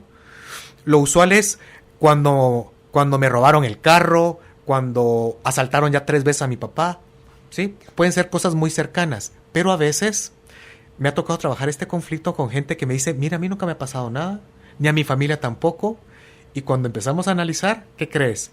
Lo que veo en la tele, lo de las noticias, ¿sí? Y solo con eso ya es suficiente para generarme sensación de que algo me pudiera llegar a suceder. Fer, ¿existe Juan sin miedo? ¿Aquel que cree que no le da miedo nada? Sí, hay ciertas situaciones a nivel fisiológico cerebral donde, por ejemplo, el tema de amígdala. Hay el caso, Carol, de esos chicos que yo conozco, si quieres te lo voy a mandar a la noche, por ahí lo estuve viendo varios videos de él. Es un alpinista que sube tremendas montañas, 90 grados de inclinación, o sea, 0. Están subiendo una pared, sin cuerdas de seguridad, sin guantes, ni ayuda, ni nada. Y el cuate sube 600 metros así. Él no tiene miedo. Se lanza a 4 metros y se agarra sin nada, sin cuerdas. Es alpinista de aquellos libres. Y él no tiene miedo, ¿sí? He visto el caso también de un chico ruso que su onda... ¿La adrenalina que deben soltar para el placer? Porque les han hecho brain scanning a esas personas. ¿Y no tiene? Y tienen otra morfología, ¿sí? O alguna parte de su cerebro no genera tal endorfina o sucede algo, pero estas personas no tienen miedo. Entonces, sí hay personas que de por sí no sienten miedo. Entonces, este chico ruso es famoso porque se sube a plataformas en Yakarta, en Kuala Lumpur, en China, de esos edificios enormes como las Torres Petronas. Y el cuate está a 600 metros ahí y tomándose selfies, ¿sí? Cuando yo solo veo el video y a mí se me suben muchas cosas aquí a la garganta. Todas las emociones y tu cuerpo se va a la garganta. Aparte es la gente que dice, yo soy bien machito y yo no tengo miedo. Ay, no. Esa es mentira. Como los que juegan ruleta rusa. Así es. ¿Será orgullo? ¿Será machismo? ¿Será algo? Acuérdate que hay personas que también vienen y tienen esa sensación de tengo que ser fuerte, no voy a demostrar que me duele, no voy a llorar. Okay. Y tienen una coraza encima, pero es diferente. Dice Mara, saludos, muy bonito programa, necesito me ayuden. Mi hijo a los 9 años, otro niño lo asustó con una máscara en el baño del colegio y a partir de allí él empezó a tartamudear. Sí. Principalmente hemos detectado que lo hace cuando está ansioso, tiene ya 15 años y a veces se agrava el problema, pero en otras oportunidades está relajado. ¿Qué podemos hacer? Gracias por su ayuda. Solo podemos subir un poquito. ¿A qué edad fue? A los 9 años. 9. Este chico de por sí debe tener ya ansiedad generalizada. ¿Por qué? Porque un chico a los 9 años, bueno, yo me pongo una máscara y a un niño de 2 años le va a dar miedo. Sopapeo, pues. No, un niño normalmente a los 2 años, cualquier niño se va a asustar, ¿verdad? Pero a los 9 años no es normal. Ya venía con Él eso. ya trae una vulnerabilidad a nivel personal. Señora, a su hijo sí hay que llevarlo a proceso terapéutico, ¿sí? A mí me da pena, Carol, cuando vienen las personas y me escriben al Facebook y ponen, fíjese que mi hijo tiene tal cosa, a mí me pasa todo esto, ¿qué puedo hacer? No ¿Saben sé qué? Yo no sé por dónde empezar. Si yo tendría que darles unas respuestas, no tendría vida personal, porque la respuesta sería que les tendría que escribir un mail de unas 4 páginas. Tal vez va a ser tu blog de estas cosas para tirarle a la gente ahí la información, y el que se quiera educar, aprender, Fer, va y lo toma. Les vamos a dar una buena regalo noticia. del cielo. Vamos a hacer ya ahorita próximamente el canal de nuestro de YouTube, donde vamos a poner, de los que vi, de los 125 programas que hemos hecho contigo, vamos a poner por lo menos 50 de los más, los que más ayudaron a las personas, como temas de depresión, abuso infantil, violencia intrafamiliar, todos ese tipo de temas, los más llamativos y relevantes, para que las personas cuando quieran puedan acceder ahí al YouTube y los puedan escuchar. Eso vamos a hacer prontamente. Ahí vamos a dar muchos tips. Es lo que nosotros tenemos. No. No es eso. Dentro de pronto. Okay, también. Pues vamos a dar ahí muchos tips. Todo lo que está en los programas de radio, Carol, es totalmente una enciclopedia que la gente puede utilizar. Pero recordemos algo, es igual que si yo leo un libro de autoayuda, no necesariamente me va a sanar. Tal vez voy a empezar a entender un poquito más de mí, voy a captar qué me sucedió, me está dando indicios sobre dónde puedo hacer, pero hay que hacer un proceso personal, porque como le digo a la gente, para soluciones difíciles no hay respuestas simples. Irremediablemente, pero no es un irremediable trágico, es un irremediable que cuando uno se enfoca en eso, se dirige a ese proceso de sanación, miren, aquí lo hemos hablado contigo y con otros, miren, Bert Hellinger lo dijo el año pasado, tengo 93 años y yo sigo tomando a papá y a mamá todos los días, o sea, y ha trabajado y ha hecho, entonces esto es de diario, porque la vida se va a encargar, porque ni es una lucha, ni es cuesta arriba, ni es difícil, ni es fea, ni es... Es un viaje y un proceso. Claro, la vida es una oportunidad que está a nuestro servicio, si lo queremos aprovechar, para trascender, para evolucionar, para aumentar la conciencia, para hacer lo que realmente somos, Fer, amor. A ver, dice Laura, excelente tema. ¿Cómo se hace para olvidar esos maltratos que tuvimos de niños de parte de los padres? Gracias y bendiciones. No se olvidan. Ok, Laura, por ejemplo, yo con pacientes, cuando tienen un trauma muy grabado, por ejemplo, me toca trabajar con muchas personas que los asaltan, que tienen ese miedo de que algo malo me vaya a suceder. Entonces, por ejemplo, como les decía, primero con Theta Healing trabajamos el conflicto de miedo a que algo malo me suceda. Y para la gente que no sepa qué es Theta Healing, es una técnica donde si escribimos los eventos que me marcaron ese trauma, ese conflicto y todas las creencias, con una técnica podemos quitar en una sesión esa sensación de miedo. Sí, es cierto. ¿Verdad que sí es cierto, Carol? Totalmente. Y es más, con Carol lo vamos a trabajar hoy en la noche también eso. Sí. Y, por otro lado, trabajamos también con la neurolingüística. Les voy a poner este ejemplo. Que si se me quedaron, ya me quité la sensación, pero fíjese que todavía me quedó la imagen. No me da miedo la imagen, pero la tengo grabada. Entonces, ¿qué hacemos con la neurolingüística? Voy a poner este ejemplo. Me contaba una persona que la asaltaron y que le atravesaron un pick-up y una moto, y que siempre que pasa por ese lugar tiene la sensación de miedo y se le vuelven a recordar esas sensaciones. Y las imágenes, sobre todo, las tiene bien grabadas. ¿Qué crees que hacemos, Carol? Le digo, esto no es una hipnosis. Le digo, cierra sus ojos. Quiero que empiece a observar todo lo que está viendo ahí en el momento del atraco, ¿sí? Y él mire el pick-up ahí, y la moto ya la vi por atrás, y cosas por el estilo. Y estoy viendo tal lugar aquí en el trébol y lo que sea. ¿Qué empezamos a hacer? Esa imagen está bien grabada y, según yo, está perenne, y así va a terminar hasta el final de mis días. Señores, todo lo que ustedes tienen en su mente puede cambiar. Entonces vengo y yo le digo, ok, te está dando miedo, ¿verdad? Estás viendo la imagen donde está la moto, el pick-up que te están atravesando, y estás viendo la cara del chavo que sacó la pistola bajando el vidrio.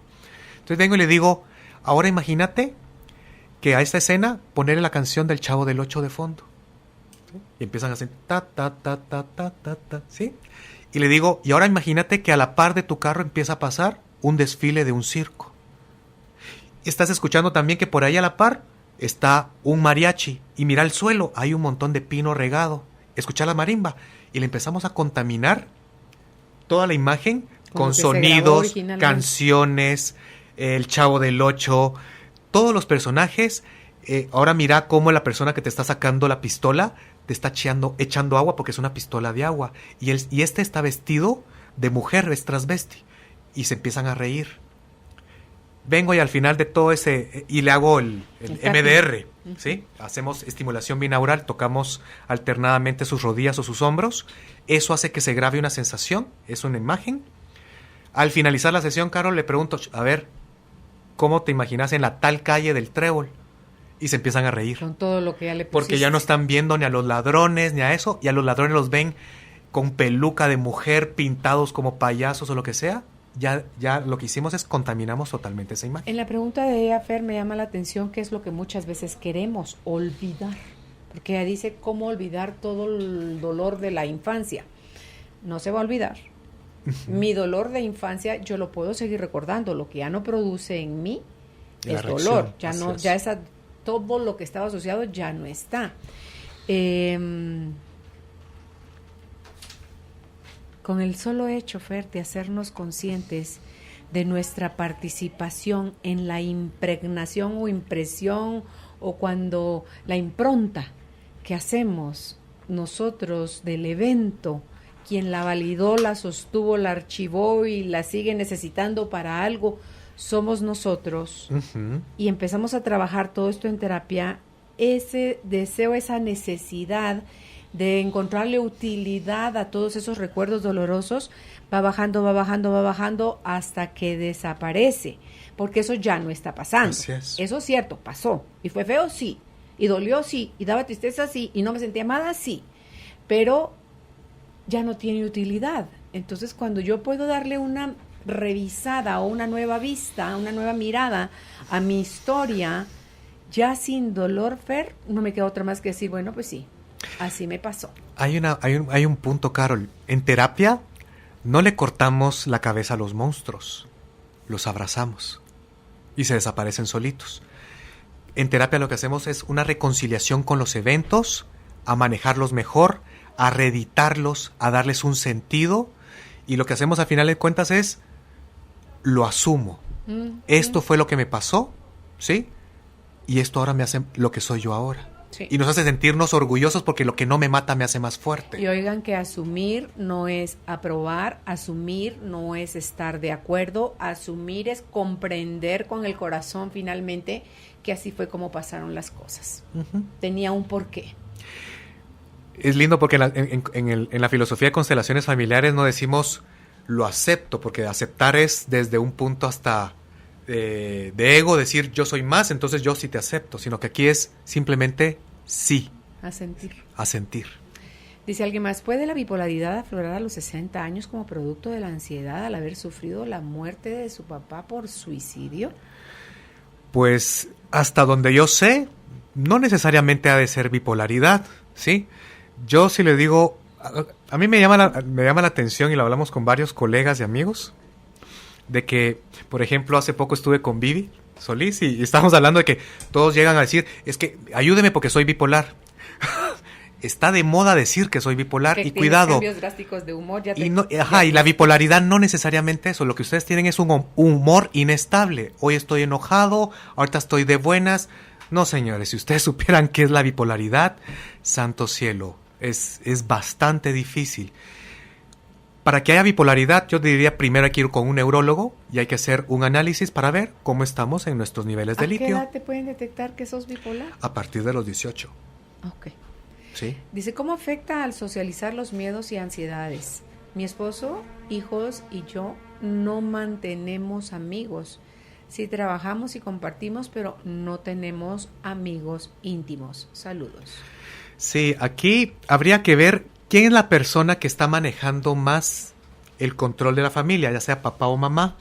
Esta persona posiblemente tuvo traumas o tuvo ese condicionamiento. Tal vez en mi familia, lo que hablamos al principio, ¿viste? No tenemos amigos, no salimos con nadie, solo nosotros recluidos, solo el núcleo.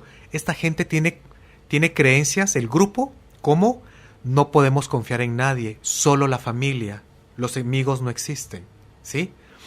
Entonces habría que ver, ¿sí? Si papá o mamá pusieron esa norma en la familia porque la aprendió también de su familia o porque él es así.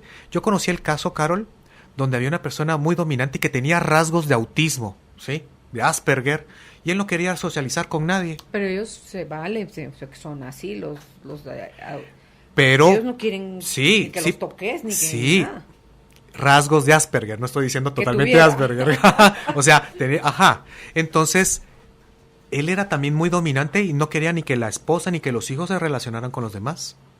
¿Y ahí qué se hace, Fer? Esta pareja se terminó divorciando, se terminó separando. Pero en estos casos es, bueno, trabajemos en terapia, ¿qué puede pasar? ¿Por qué le tenemos miedo a la gente? Aquí hay miedo a que me hagan daño, miedo a que me traicionen, no puedo confiar en los demás, la gente es mala, se van a aprovechar de mí. Ok, te pregunta Adrián si se pueden curar con hipnosis la ansiedad y los ataques de pánico. Sí, por supuesto, se pueden curar. Por supuesto, se pueden curar. Mira qué maravilla. Es una forma también de otro trabajo. Por ejemplo, hay protocolos de hipnosis. Como les digo, yo ya no trabajo hipnosis porque hay técnicas mucho más rápidas. Si no, yo me tardo fácil los 20 minutos en la inducción a la hipnosis. Pero hay protocolos en hipnosis donde se hace una reprogramación total y con procesos de visualización te enfocas a futuro y te ves de una manera y sentirte distinta. ¿Alguien que quiera vivir la hipnosis, esto es más con los psiquiatras o solo algunos psiquiatras? No, Carol, no. Es que aquí no es ni siquiera... Tienes que tener la certificación de hipnólogo clínico. ¿Sí? Ah, ok. Por ejemplo, yo estudié con Albert Jans, entonces yo recibí mi certificación con él. Pero les quiero contar algo. Mucha gente me escribe y me dice, ¿usted trabaja hipnosis? ¿Usted hace hipnosis para eso? Sí, pero les quiero contar algo. No, ya no hago hipnosis. ¿Por qué? Porque a veces nos tardamos mucho. Solo para inducir. Y también, no todas las personas son sujetos de hipnosis. No todos. ¿Por qué? Hay personas que quieren tener mucho el control. Entonces tú, por mucha inducción que le hagas, que puedes empezar a sentir tu cuerpo, esa persona nunca se va a relajar. ¿Sí? Entonces no todas las personas son sujetos de hipnosis. Y así tú ya lo sabes, Carol. Hay un montón de técnicas ahora que se ven resultados bien rápidos. Totalmente de acuerdo. Bueno, pues muchísimas gracias, Fer, por haber aceptado nuestra invitación nuevamente. El teléfono de la clínica del licenciado Fernando Young, 2336-7399. Lo repito nuevamente, 2336-7399. En Facebook encuéntrelo como Fernando Young, Psicología Integrativa. Young es Y-O-N. Ahí está, Young. No le agreguen una G porque no es Young. Bueno, Fer, muchísimas gracias. Gracias a ti, Carol. Ser feliz es una elección. Estar presentes aquí y ahora. Carolina, la mujer de hoy, presentó el segmento Despertando hacia el poder.